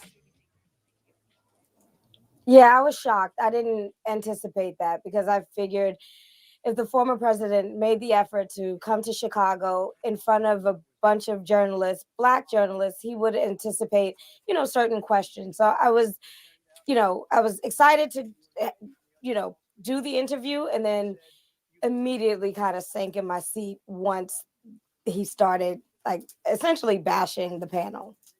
So, okay. So you're sitting there and he's doing that. And then I was trying to listen as we were hearing those sound bites play a couple of times. At one point, it seemed like people were some were laughing. Then they were clearly upset. How did the audience receive him? And did that sort of shift in those first few minutes? Yeah, you are right. They were very responsive to first his attacks, but there were also some, laughs throughout the course of the 35 minutes. There were audible gasps at one point, especially when he talked about Vice President Kamala Harris not being Black, which was, I think, to a room full of Black journalists was sort of off-putting, but also like confusing as Sort well. of But she has off-putting. always presented And herself as confusing. Black. But Yeah. it was very interesting. The crowd was very responsive. Yes, I mean it was, and as you, because at one point I did hear some laughter, and then those audible gasps that you just referred to. It was So Kadia, you off-putting obviously and were one of the confusing. moderators. So as you talk about sinking in Yeah. your seat when you realized how this was going to go, you then, of course, were asking questions, and I wanted to play one of the exchanges that you had with Trump. Here it is. Would you consider taking the cognitive test Mr. President. I would love to and do make it. it public? Well, I've already taken 2 of them, but I'll do it again. Mr. I President, suggested, how do you intend to? I suggested, Harris, that let's take one. I said, Joe and I will go and take a cognitive test. Now, I'd do it with her too. I would do it with her also. You know what? She failed her law exam. She didn't pass her law exam, so maybe she wouldn't pass the cognitive test. Just point of fact, she did fail the bar exam the first time she took it. She did pass it then. It was a district attorney in San Francisco, attorney general of California. So what did you make of that response in the moment? Also very surprising. And I just immediately remember thinking, oh, is this going to be an attack line on the campaign? I just didn't, it was surprising. I didn't know where it come from. I also didn't understand where, not calling her, saying that she wasn't Black. It was just very surprising. But I was happy we had PolitiFact there to, just kind of push back, if not in real time, online. Right, to do the facts. Okay, so were you surprised he stayed all 35 minutes given how this went? Yeah, yeah, we were promised an hour, but it was clear that he had like sort of a hard out, but obviously because he was going to Pennsylvania. Yeah, no, I anticipated him to spend the time. And the time they actually told us he would have to depart, that he did that. I anticipated. Hang on. This is so nice. Just want to say I love you, Carlin. I love you too. Thank you. At first, I didn't understand your personality or where you stood. Common story. But now I am glad I listened to you. Hey, I appreciate that, bro. Listen, there is a little bit of an IQ test to be a part of my audience. I'm not going to lie. There is definitely an IQ test to be here. First, you have to figure out that I'm not a communist. Then you have to learn how to deal with the fact that I'm not going to bullshit you. Then you have to learn to deal with the fact that if you come in and cause problems in my chat, I'm probably going to yell at you. And then eventually you discover that I'm yelling at you because I care about you and I want you to learn things and I want you to see things that you don't see. And then I'm going to teach you more stuff than anyone else on the internet. And then I'm quickly going to become your favorite person. And you're going to go out on Twitter and tell people you should watch Carlin. And they're going to go, Carlin is crazy. But because you passed the IQ test. You figured that shit out. And then you quickly realize that I'm right about almost everything. Not 100% of the time, but like a good 95% of the time I'm right about things. And I don't actually steer you wrong. But, I appreciate the people who make it all the way to the end of the road. Not just they don't bow out halfway through. They make it all the way to the end. Yeah, the Nick Fuentes to Carlin pipeline. Or sometimes the Carlin to Nick Fuentes pipeline, as the case may be. I just didn't think that he would come all the way to Chicago and not do this. Right. And to come all the way to Chicago and do what he did, that is what seems a bit confounding here in terms of the audience. All right, Kadia, thank you very much. I appreciate it. And as I That said, it? you saw Thank you for Kadia having there in the center there, moderating that debate or moderating that Yep. conversation with Trump. David Urban and Aisha Mills is with me now. All right, Aisha. So, you heard Kadia. I mean, he was supposed to come for an hour, but, he sat for the 35 minutes. I just can't emphasize enough that he chose to be there. He wanted to be there and he took his time to go there, right? All of those things are true. Yep. So what do you think is the outcome of this? Everywhere he goes, He there he lost is. Okay. votes. Donald Trump is going to Donald Trump. Everywhere he goes, he's going to be Donald Trump. He has always been just disrespectful and had such disdain for the media, first of all, for Black people in general, and certainly for Black women who are members of the media. You can just roll the tapes back and see how he's treated everybody pretty much who was Black in his press room, but specifically someone who was a friend of CNN, April Ryan, the nasty things that he has come out and said about her. So I wasn't surprised at all that Donald Trump sat there and was so frustrated and just evil to the people who were questioning him and expecting him to answer and account for himself, because that is something that he doesn't do well. He has such vitriol and a horrible recoiling at anyone who ever questions his judgment, who asks him to explain himself, who asks him to back up with facts his positions, his attitudes, his beliefs. And certainly when it's coming from Black women, he doesn't have any patience or tolerance for it. And that's what we saw on display. So, David, what did we see? What was the point of making a whole thing about whether Kamala Harris was Indian or Black when she's both, and frankly has always openly discussed that she's both? What was the point of that? Yeah, Aaron, I'm not quite so sure what the point is. Indian, Black, what Donald Trump just said, her race is irrelevant. Her gender is irrelevant. Her performance is what I want to talk about. Her positions are what I want to talk about. And he should have delved into those. He should have said, listen, when he was asked what he did for why should Black Americans listen or trust him now, he got into it a bit and talked about, funding HBCUs and the First Step Act and lowest unemployment African American community. I mean, and empowerment zones, things that his administration did. Stick to the facts. Trump had a good record. The president had a good record as president with the African American community, and he should have spoken about that. Don't get down and get in these petty grievances about things that are irrelevant. When we're talking about Kamala Harris's dissent, we're not talking about the things that matter to people.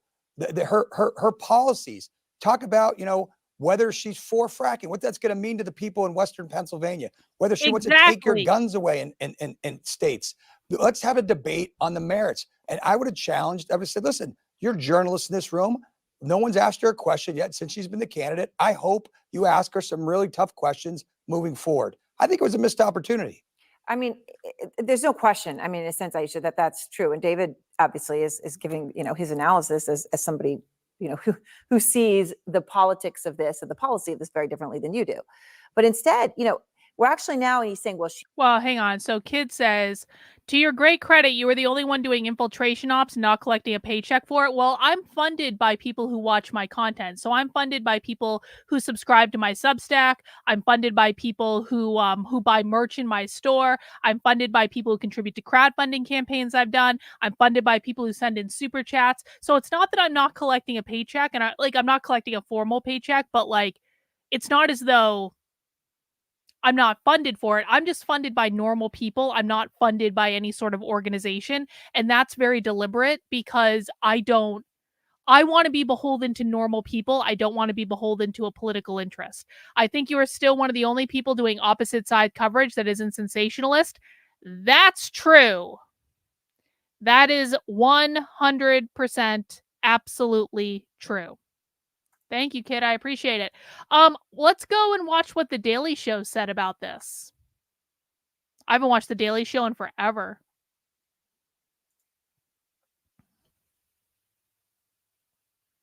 Let's let's kick things off with Donald Trump. He was doing really well with black voters when he was running against Joe Biden, probably because black people don't with ghosts. But Kamala Harris is now stealing back some of Trump's black support. So today, Trump sat down with an interview with the National Association of Black Journalists, and things got off to a rocky start. A lot of people did not think it was appropriate for you to be here today. You have pushed false claims about some of your rivals, from Nikki Haley to former President Barack Obama, saying that they were not born in the United States, which is not true. You have told 4 congresswomen of color who were American citizens to go back to where they came from. You have used words like animal and rabbit to describe black district attorneys. You've had dinner with a white supremacist at your Mar-a-Lago resort. So my question, sir, why should black voters trust you after you have used language like that? Ooh, tough question. But hey, at least this is a good chance for former President Trump to address the concerns of black voters by answering with civility and grace. Well, first of all, I don't think I've ever been asked a question so in such a horrible manner. First question. You don't even say hello. By the way, you know the media was waiting for this moment, right? You know the media was like salivating for this moment. Trump hasn't given them a moment like this in a while. And the media likes nothing more than to just like, pardon the pun, Trump up when Trump says and does something stupid. So the media was just like waiting for this moment where Trump is delivering a dressing down to a black woman on a stage in front of a room full of black people. And he gave it to him. How are you? Are you with ABC? Because I think they're a fake news network, a terrible network. Okay, not a great start talking to a room full of black journalists, but you can still recover. I think it's a very rude introduction. I don't know exactly why you would do something like that. You invited me under false pretense, and then you were half an hour late, just so we understand. I have too much respect for you to be late. I think it's a very nasty question. I have answered the question. I have been the best president for the black population since Abraham Lincoln. That's my answer. Better than President Johnson, who signed the Voting Rights Act? For you to start off a question and answer period, especially when you're 35 minutes late because you couldn't get your equipment to work in such a hostile manner, I think it's a disgrace. Wow. Trump was like, listen up, black people. You're always late. Your microphones are ghetto, and I'm Abraham Lincoln. I mean, yep. I think he just won the black vote.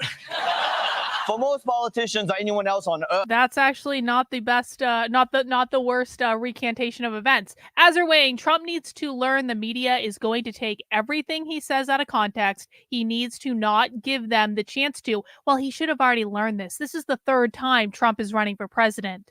It's kind of like again, back in 2016, when Trump was bombastic in a way that like actually worked, I could excuse it back then because he was learning how this all works. He was new to all of this. But this is his 3rd time. And you're telling me he wasn't prepared for this? I mean, it's just like, how? How did he walk right into the trap that was obviously and clearly set for him? Appreciate the super chat. That would have been a low point of the interview, but because it's Donald Trump, it somehow got worse. Do you believe that Vice President Kamala Harris is only on the ticket because she is a black woman? Well, I can say no. I think it's maybe a little bit different. So I've known her a long time indirectly, not directly very much. And she was always of Indian heritage, and she was only promoting Indian heritage. I didn't know she was black until a number of years ago when she happened to turn black, and now she wants to be known as black. So I don't know, is she Indian or is she black? She is always identified as a black woman. She went to a historically black college. I respect either one, but she obviously doesn't, because she was Indian all the way, and then all of a sudden she made a turn and she became a black person. Just to be clear, sir, do you believe that she is? I think somebody should look into that too when you ask, continue in a very hostile, nasty tone. I don't know what's worse, that he thinks she turned from Indian to black, or that he thinks someone should look into that. Right? Who should look into that? Like, does he think the FBI is the federal black investigators? I don't think she turned from Indian to black, okay? She's Indian and black. Like, what does he think happens? When the time is right, Indians go into a cocoon and they play some Drake and they come out black.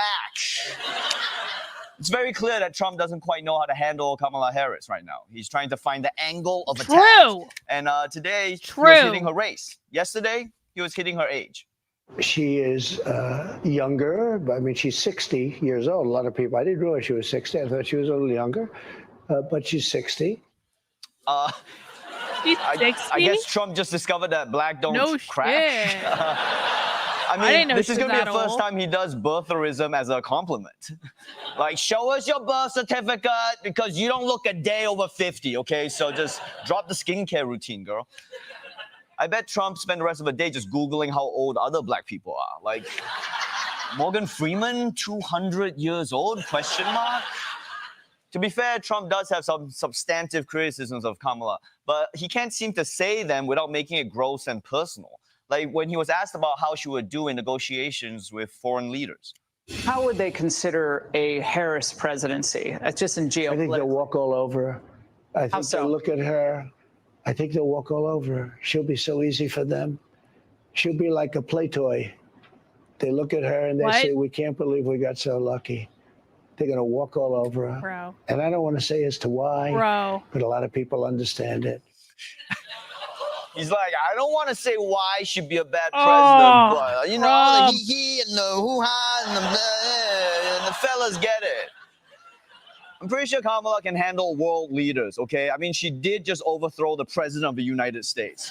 And also, nobody was easier to manipulate than Donald Trump. Like, foreign leaders just had to roll out the red carpet and Trump treated them like a best friend. I mean, Saudi Arabia bone-sawed an American journalist and Trump was fine with it because they let him touch an orb. I mean, I'm pretty sure none of this is getting to Kamala. Right now, she's on top of the world because she's enjoying life as the Democrats' new messiah. Atlanta turned up and turned out for Vice President Harris, and a rap star came with a new slogan for campaign merch. Megan Thee Stallion and others made this the largest crowd of Harris's young campaign. More than 10,000 people filled a downtown arena. Well, Donald. Remember, guys, the conservative talking point right now is that everyone there left after the concert, which is provably not true, that the entire stadium was AI, which is also pretty ridiculous when you think about it. And my favorite of all, that the Democrats just paid 10,000 homeless people to and they bust them into the convention. And they clean them up all nice because don't all those people in the arena look like 10,000 homeless people? And they gave them food and they gave them money. And that's the only reason that Kamala Harris had 10,000 people in that stadium. I swear to God, there's a video that's going viral right now on TikTok of a black conservative woman saying that I live in Atlanta and all those people in that stadium were just bust-in homeless people. You know, I especially believe that that's true of like that clean-cut white guy standing. He definitely looks like a homeless person. Yep. Also this lady over here. Yep. Homeless. The Black Votes Matter lady, obviously homeless. Like, are you kidding me? Are you kidding me? Azar Wang again, thank you for so much support. Biden said he was passing the torch to a new generation. Surprise, both Biden and Kamala are boomers. Yeah, I really didn't know she was that old. You know what? Good for her. Good for her. As the saying goes, if you got something to say,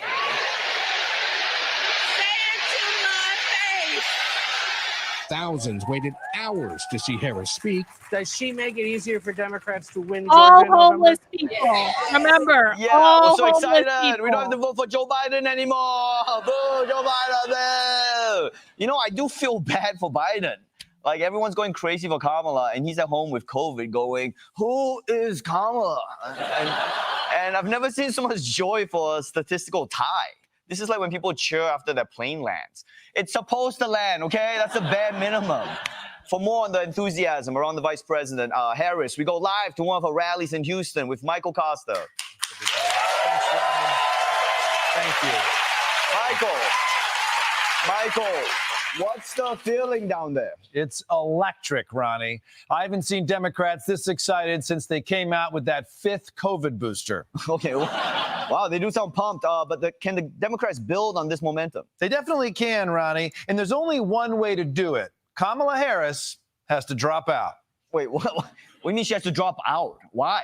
Everyone's enthusiastic about her. God. Yeah, well, the excitement's not about her. It's about the newness. You know when that new kid comes to your school and everyone's like, oh, what's his deal? He's not actually cool. He's just new. He's just another loser whose dad happened to get a job near your school. So quit fawning about him, Becky Sullivan. Look, the point is this. Newness goes away, as will this enthusiasm for Kamala. It's not going to be Megan Thee Stallion at her next rally. It's going to be Katy Perry, and not Teenage Dream Katy Perry either. It's going to be her new album, the one that the gays won't even listen to. Okay, but if Kamala steps away, who will replace her? Who cares? The new nominee doesn't matter because the Democrats should replace them too. Every week, a new candidate, new excitement. Republicans won't be able to keep up. Oh, you think Gavin Newsom is unfit to be president? Who cares, bitch? We're with Pete Buttigieg now. Okay, I mean, I do like Pete Buttigieg. Yeah, well, too bad he's out because now the candidate is Twisters. Wait, the movie or like the actual tornado? It doesn't matter because now it's Gretchen Whitmer.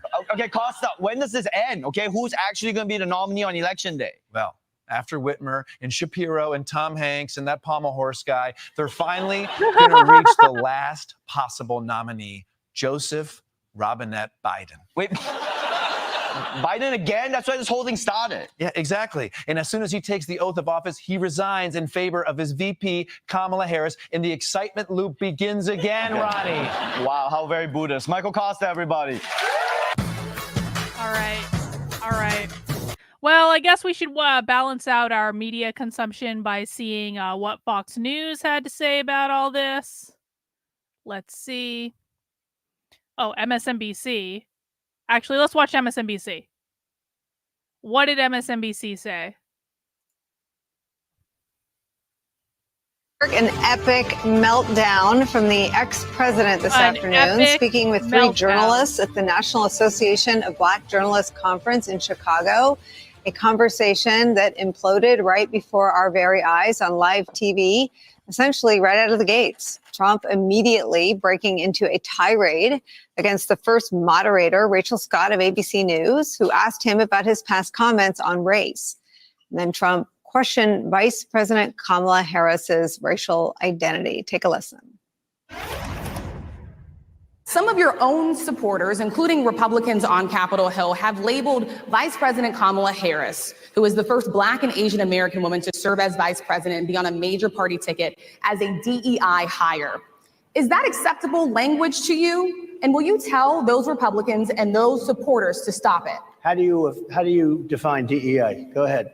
How do you define diversity, equity, and inclusion? Okay, yeah, go ahead. Is that what your definition? That is give me a literally definition the words then. Would you give me a definition DEI. of that? Give me a definition. Sir, I'm asking you a question, a very direct question. Define it for me if you would. I just defined it, sir. Do you believe that Vice President Kamala Harris is only on the ticket because she is a Black woman? Well, I can say no. I think it's maybe a little bit different. So I've known her a long time indirectly, not directly very much.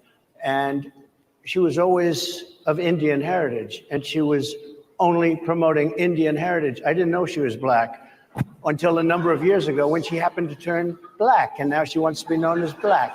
So I don't know, is she Indian or is she Black? She has always identified as a Black woman. I She went to a respect either historically Black one. college. I respect either one, but she obviously doesn't, because she was Indian all the way, and then all of a sudden she made a turn and she became a Black person. Just to be clear, sir, do you believe that I think she is somebody should look into that too when you continue in a very hostile, nasty tone. It's a direct question, sir. Do you believe that Vice President Kamala Harris is a DEI hire, as some I Republicans really have don't said? know. I mean, I really don't know. Could be.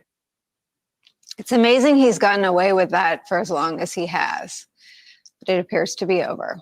The 35-minute conversation was like that basically throughout. It remained contentious. Trump even defended his Black jobs comment in a room full of Black journalists.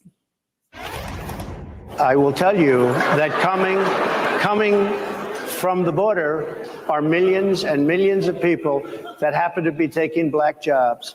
You had the best.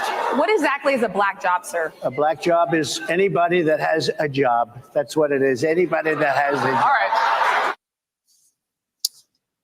Vice President Kamala Harris's response to all of this, absolute disaster for Donald Trump. This is who he is. A source close to Vice President Harris tells NBC News in response to Trump's claim that she, quote, became black, quote, it is simply a lie and easily disproved. She went to Howard, for Christ's sake. She's an AKA, referring, of course, to the historically African-American sorority Alpha Kappa Alpha. White House Press Secretary Karine Jean-Pierre was in the middle of her briefing when Trump's comments were taking place. She first laughed in shock and then said this.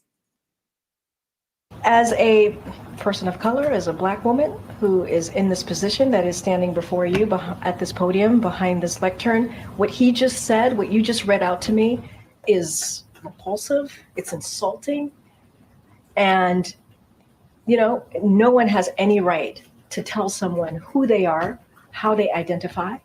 That is no one's right. It is someone's own decisions. It is, I'll add this. Only she can speak to her experience. Only she can speak to what it's like. She's the only person that can do that. And I think it's insulting for anybody. It doesn't matter if it's a former leader, a former president. It is insulting. And we have to put... Listen, man, Karine Jean-Pierre sucks. She is a horrible press secretary. But in this case, they didn't even have to clip Trump out of context. They literally didn't even have to clip Trump out of context.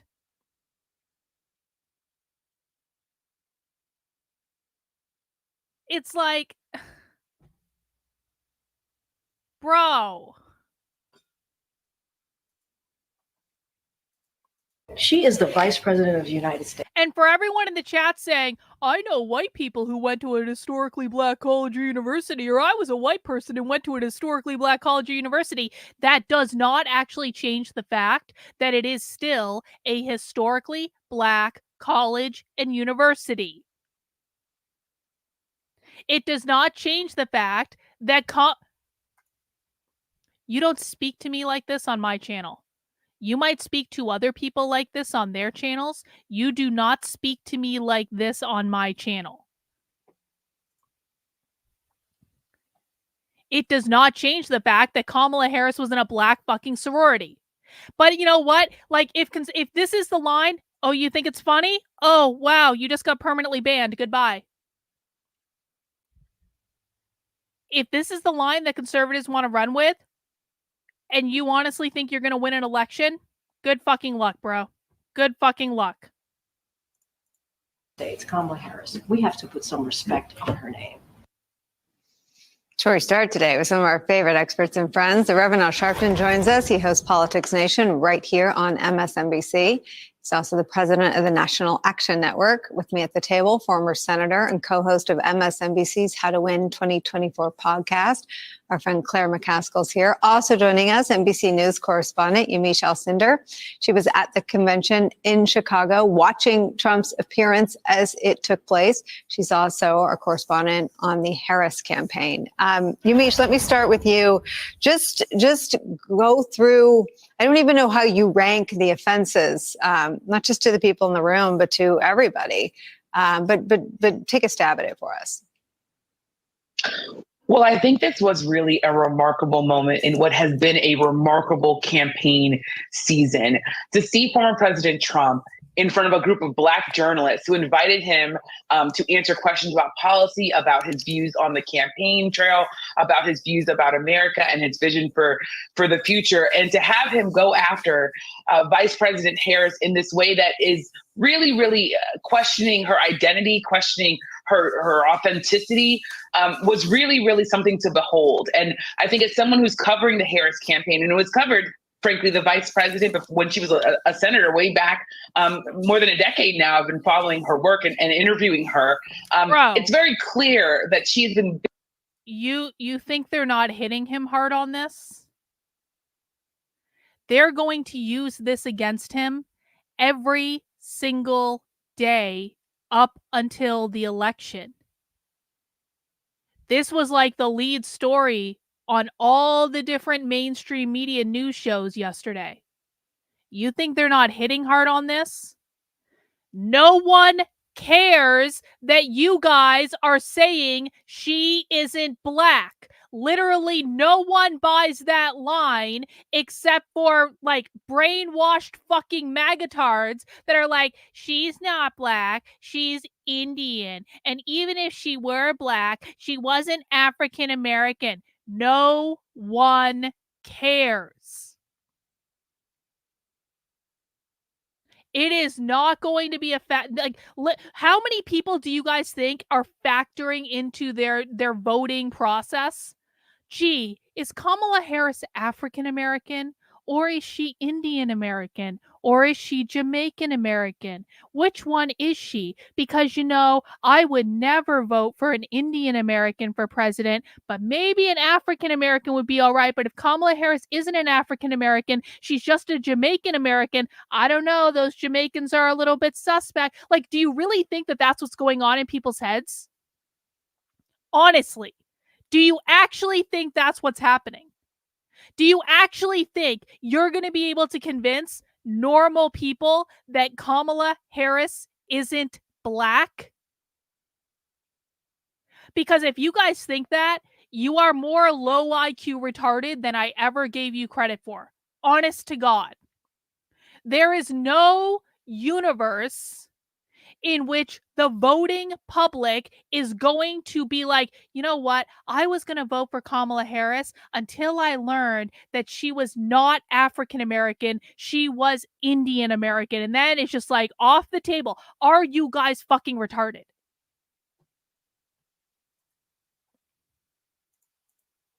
Very, very, very pointed and also very, very articulate when it comes to talking about her background, talking about what she got from her mother and her father being a black man who was of Jamaican descent, her mother being someone who was Indian. She talks about how that background and her parents meeting as civil rights activists, taking her to protest in a stroller, that she had her identity really, really very clearly understood her identity as from when she was a little girl. So to hear him say that she had been claiming to be only Indian and only now is talking about being African American is just frankly not true, Nicole. She went to a historically black college. She pledged and joined a historically black sorority, Alpha Kappa Alpha Sorority Incorporated, the first historically African American sorority founded in this country. And she's time and time again throughout her career talked about the importance of racial justice and tying it back to her own identity. So this really is something that I think is, it is really hard to fathom that former President Trump thought that this insult, this attack was going to land. It just doesn't make sense to even say this. Exactly. And talking to people, you read some of the reporting that I got. I was sitting in the room and people were stunned, right? I'm going to take you a little bit behind the scenes. People were stunned. People were gasping. There were some people who were shouting back at him, saying that's a lie.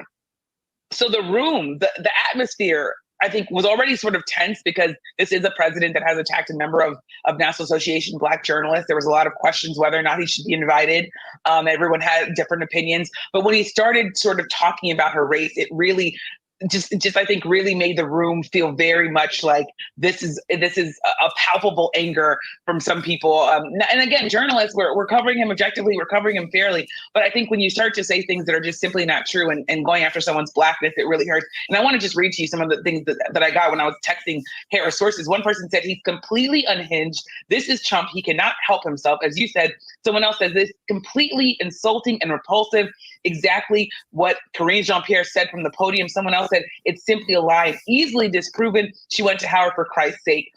Another person said this is painful, and I think painful might be something that Reverend Sharpton can talk about because there's a whole history of Black people having to deal with discrimination and having to deal with people taking their lives for their race. and who they are. And Vice President Harris has really found herself in the lineage of that. Let's also talk about the fact that she was at the Selma, Alabama, at the Edmund Pettus Bridge, talking about racial justice, and to have this sort of, there can be policy differences, right? You can have policy differences, you can have different visions of the world, but this attack was just something that was, I think, that was really, really a low bar, even for former President Trump, who has gone very, very much a low bar, gone very much underground in some of the comments he's made about different people.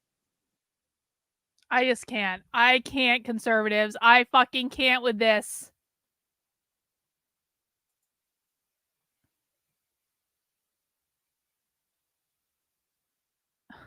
All right, let's watch Fox News, and we'll watch one more. Let's watch the 5 and see what they had to say. Let's see how Fox News spun this. They'd be like, you're right, Kamala Harris isn't really black.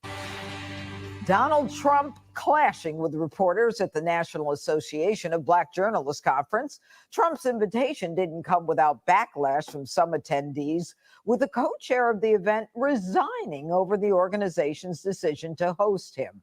And it was tense on stage from the moment Trump sat down. Why should Black voters trust you after you have used language like that? Well, first of all, I don't think I've ever been asked a question so in such a horrible manner. First question. You don't even say, hello, how are you? I was invited here and I was told my opponent, whether it was Biden or Kamala, I was told my opponent was going to be here. It turned out my opponent isn't here. You invited me under false pretense. And then you said, you can't do it with Zoom. And then you were half an hour late. Just so we understand, I have too much respect for you to be late. I have been the best president for the Black population since Abraham Lincoln. Do you believe that Vice President Kamala Harris is only on the ticket because she is a Black woman? She was Indian all the way, and then all of a sudden she made a turn and she became a Black person. Just to be clear, sir, do you believe that I think somebody should look into that too when you continue in a very hostile, nasty tone. It's a direct question, sir. Do you believe that Vice President Kamala Harris is a DEI hire, as some Republicans I really don't have know. said? I mean, I really don't know. Could be.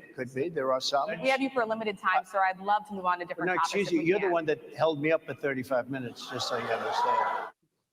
Kamala Harris was supposed to sit with the same panel, but had scheduling issues.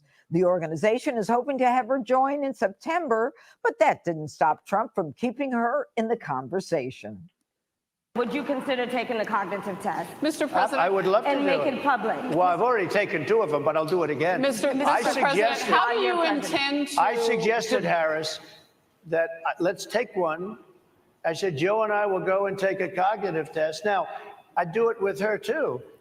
I would do it with her also. You know what? She failed her law exam. She didn't pass her law exam, so maybe she wouldn't pass the cognitive test. And NABJ President Ken Lemon defending Trump's invitation before the event. We invited both of them. We got a yes from one of them. We'd love to get a yes from Kamala as well. Us as journalists, people who go into and have very uncomfortable conversations for the sake of our members, this is an important time. I understand people are disappointed. I understand people are upset.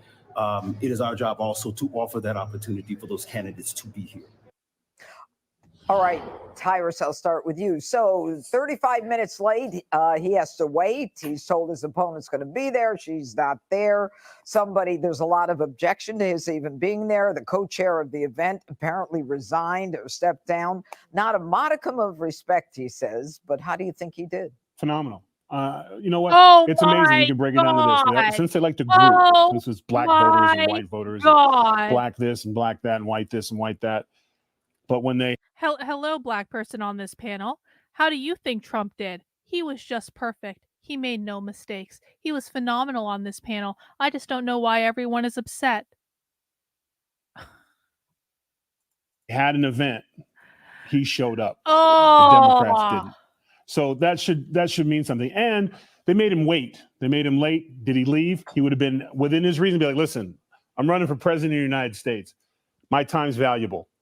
He could have left. He didn't. He showed up. He was insulted. But here's the thing. I don't judge by, she was there for what that reporter, I'm not calling her a journalist, was there for one reason, to get talking sound bites for the Democrats, trying to get him to be mean and nasty. And literally within a minute, that's all they came out with talking about. But here's the thing. He called her out on Trump it. gave But them what they wanted. they were expecting when she said that there'd be huge cheers and boos and all this stuff. And they were listening to what he had to say. And there was a few times that people yelled out like, yeah, so their narrative does not match the American people, no matter what color the crowd is. So that's what they should really be concerned with. But he went there. He knew how it was going to be. He answered questions. He was there. He was present. He showed up.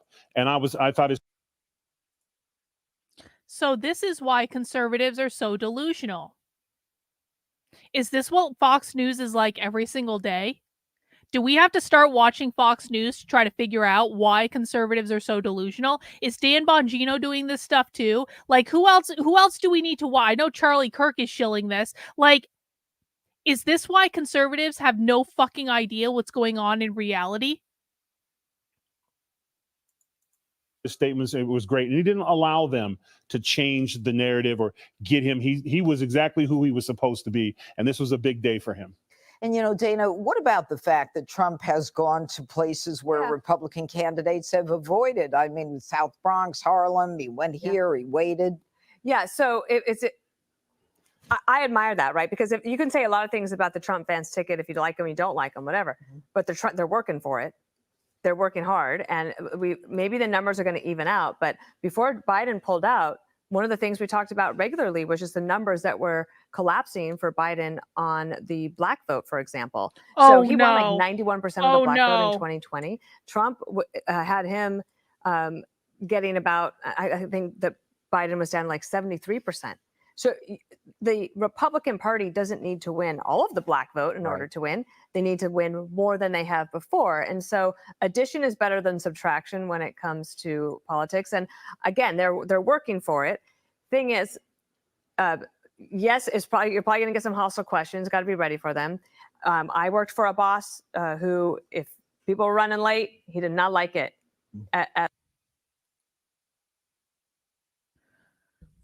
When Biden was running for president, he was losing the black vote. That means Trump is winning the black vote. Nothing has changed since Kamala Harris took over as the nominee. Nothing at all. Because, when Biden was running for president, he was losing the black vote. And that must mean that Trump is currently winning the black vote. Are you shitting me?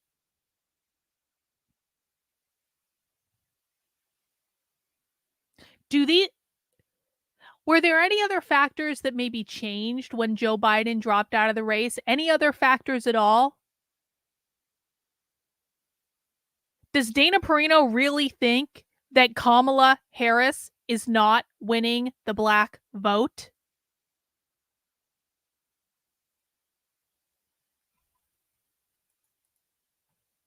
At all. And I don't blame him for pushing back on that.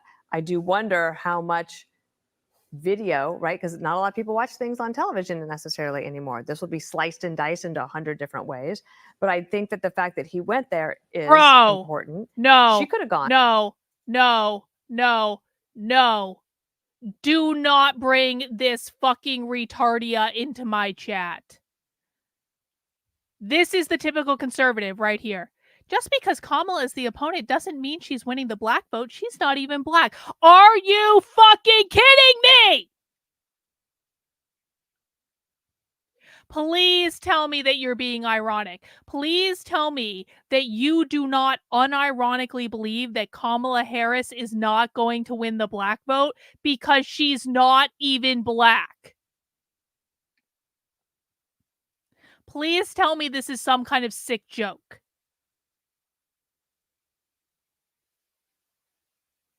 All right. That's better. That's better. All right. I was really hoping that was the answer. Thank God. Milo, thank you for the super chat. What comms are really in denial about? They had 4 years to do something about election integrity and did nothing. Overnight, 2024 will be a repeat of 2020 and Trump will lose. Yup. And they'll win. But we were cheated. Voter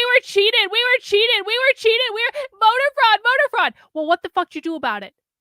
What did you guys do about it other than complain on Twitter for years and years and years about how it's not even worth running because we're going to lose anyway and blah, blah, blah, blah, blah, blah, blah, blah, blah, blah. I hate everyone. I hate everyone and everything. She decided not to. She's at Sheila Jackson Lee's funeral today, so I get that. She's going to do another sorority event. But where are the journalists clamoring for her to do a press conference?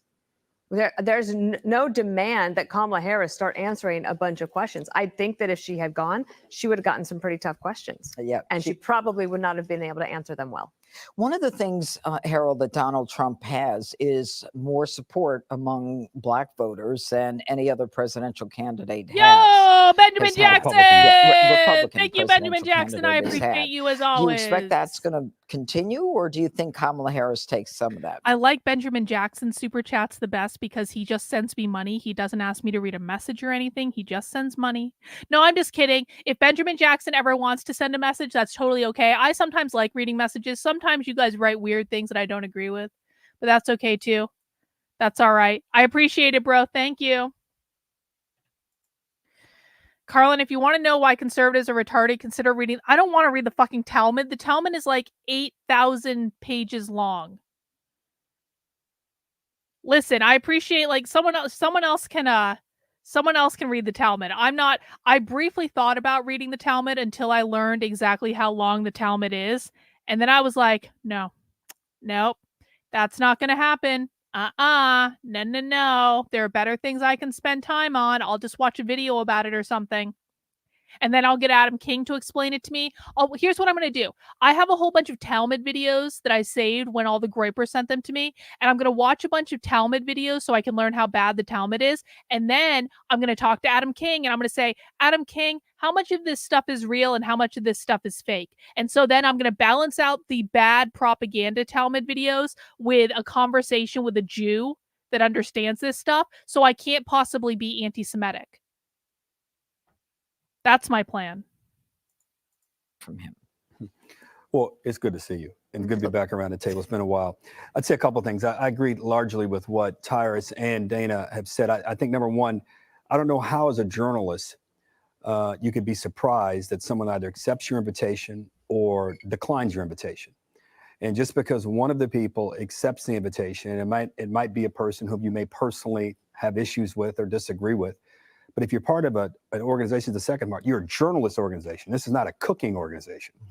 This is not an organization of electricians who are wonderful, valuable people, but these are journalists. It's like what Ken, I think is Lemon, but he said, we have an uncomfortable job of asking tough questions. So if you invite someone and you're a journalist, presumably to interview them, you shouldn't resign from the organization. That's a nice the person tie. who you were least inclined to I agree like that with tie. It's an accepts, interesting and color. the person you're inclined to agree with declines. Two, you can't control when you are being interviewed. I've never run for president. I ran for the Senate. I went before groups of interviewers and journalists who I knew did not hold my positions and might be a little hostile to me. And I never opened up by saying, I wish you'd have said hello to me. I wish you'd have been nice to me.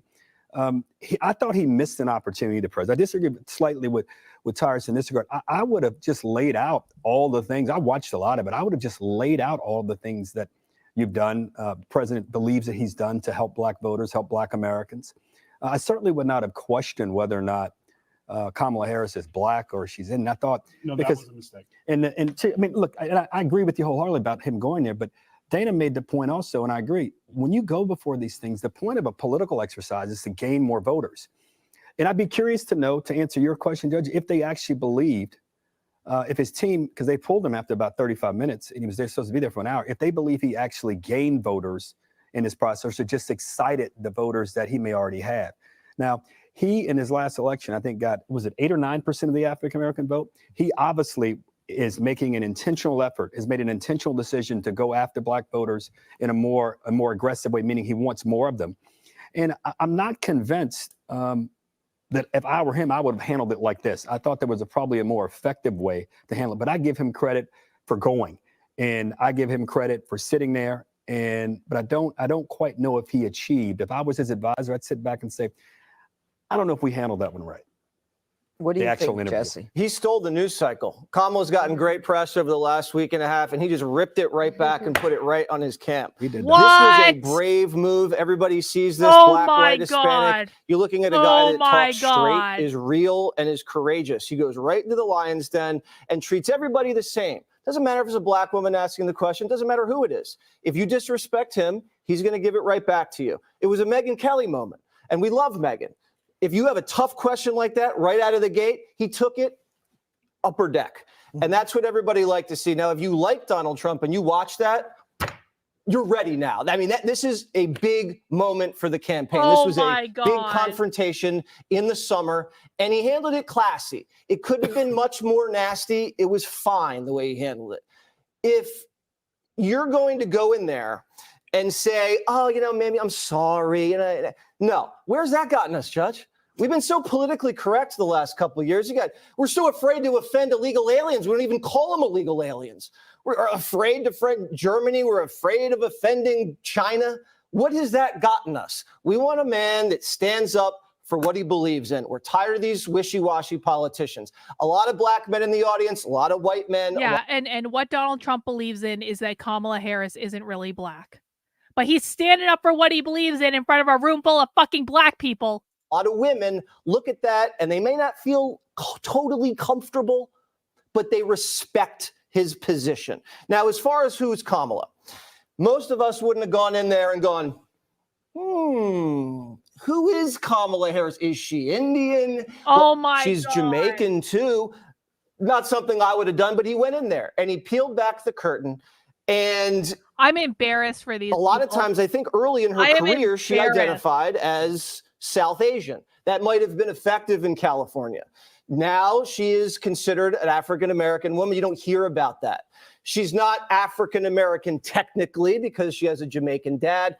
I don't really distinguish about that stuff. Maybe other people do distinguish about that stuff. Barack Obama was mixed race. He identified as black.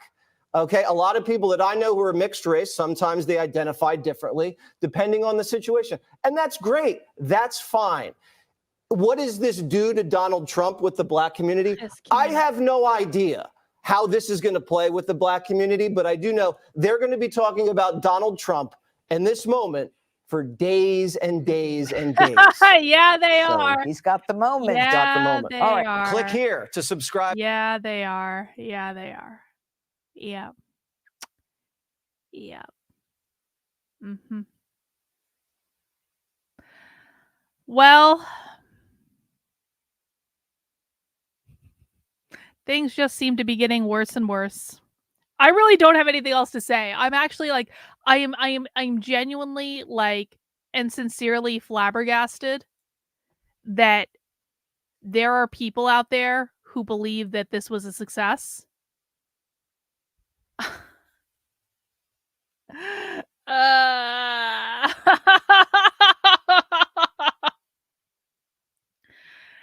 I think that we all need to just start adjusting and acclimating ourselves to the idea that Kamala Harris is going to win. Kamala's going to win. Trump is going to lose. It is entirely the fault of Trump and Trump's advisors and the Republican Party that he's going to lose. This is all completely avoidable if only the Republicans decided to pander to their base rather than trying to win the black vote or the votes of liberals.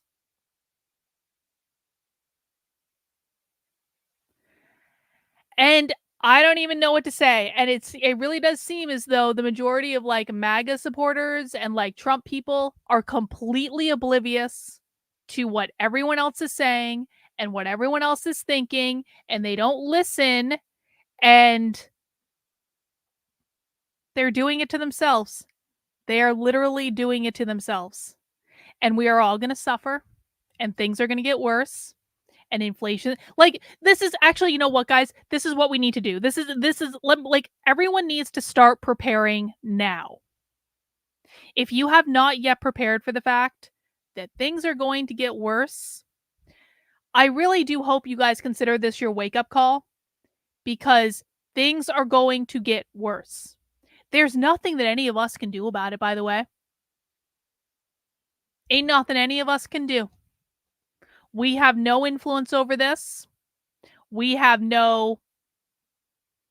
There's nothing we can do to change it. I have no inclination to go out of my way for these people. I don't think any of you have any inclination to go out of your way. The very best we can do is to prepare ourselves for the inevitable, which is Trump is going to lose. Now, maybe we'll get lucky and something will happen and there will be a miraculous turn of events. We always have to leave room for that, okay? Maybe Trump will get shot in the ear again and everyone will remember that, you know, maybe like right before the election, there'll be a second assassination attempt and Trump will narrowly avoid it again by doing some Matrix-like move. Maybe Trump will stage a false flag where he's like, you know what? The first assassination attempt, too early in the campaign. We didn't get the boost we wanted. So we got to do a second assassination attempt. And Trump's going to do some Matrix fucking move and he's going to avoid the bullet again. And then right before the election, everyone's going to be like, they tried to shoot Trump again. Now we have to vote for him. You know, maybe that'll happen. Maybe there will be some act of God that smites down Kamala Harris at the last moment, and then all of a sudden the Democrats are left holding a bag and they don't know who to run. Yeah, we don't know. I mean, there could be like, you know, you always want to leave room for like divine intervention, but barring any divine intervention, I think that we all need to prepare ourselves for the fact that Trump is going to lose. Kamala Harris is going to win. Things are going to get worse. They're not going to get better. And the only thing that you can really do is to make sure you have covered your bases and you are protecting yourselves and you're protecting your family and you cross your fingers and you hope for the best. And that's it. And then we sit back and we enjoy the shit show. And on election night, which will be my anniversary, but obviously I will not be spending my anniversary with my husband on a cruise or doing something fun, leaving the country, going to a place with no internet. No, that's not on the table because I have to spend election night with you guys. And on election night, we will all be here together. We will be entertained at the downfall of humanity. We will observe the clown car shit show circus that we are all in the middle of. We will laugh together. We will cry together. We will support each other through this impending nightmare. And because we knew that Donald Trump was going to lose, we will be better prepared than every other Trump supporter who has convinced themselves into a moment of delusion that there is actually any chance that Trump is going to win it all with the way things currently are. So that's what we have. Hey, the red is kind of finally starting to show up on stream, isn't it? Like I can't figure out what's going on with my lighting because my hair actually looks much redder in person than it does on the camera, but finally the red's starting to come through on camera. I don't really know why. I'm going to keep dyeing my hair different colors of red until it really shows up on camera, I think, because the red in person actually looks fucking rad. And I really like it. But I appreciate the compliment. All right, life sucks. Everything sucks. I just ordered DoorDash from a new burger place. I hope the burger doesn't suck. That's all I have. I will be back tomorrow for happy hour, guys. Happy hour Fridays. We watch Unwoke training from start to finish. We drink some beer. I hope I will see everyone back at 5 p.m. There is an off chance I might stream again tonight. Don't hold me to it, but I'm kind of thinking I might need a good... I'm feeling like I need a good drama stream or a good conspiracy theory stream of some sort. Possibly doing a Rumble exclusive where I watch some Hitler video or something. I'm kind of feeling in a mood where I'm like, I want to watch something that I shouldn't watch. That's kind of what I'm feeling right now. I'm like, I want to watch something that I'm not allowed to watch. Just because I'm not allowed to watch it, I want to watch something about Hitler or the Holocaust or the Talmud or something banned that I can really sink my teeth into. You know, I actually watched women's gymnastics earlier today. I was doing other stuff too, but I did watch the all-around women's gymnastics, and it was very nice, and I enjoyed it. So I've already got my Olympics in. And now I'm kind of thinking about Hitler and World War II. Which won't get me into trouble at all. But first, I'm gonna have a cheeseburger. And then we'll see what's what. But guys, that is all I have for right now. I will see you minimally at 5 p.m. tomorrow, if not sooner. Take care, guys. Have a good rest of your day. We'll see you soon.